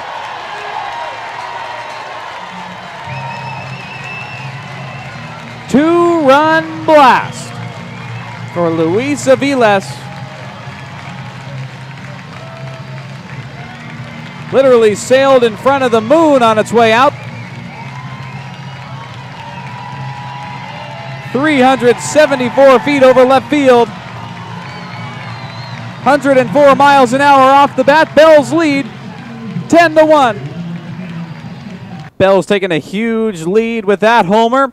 Well, 1 pitch later, Cole Hinkleman set the West Coast League 2021 record for furthest home run, 436 feet over right center field.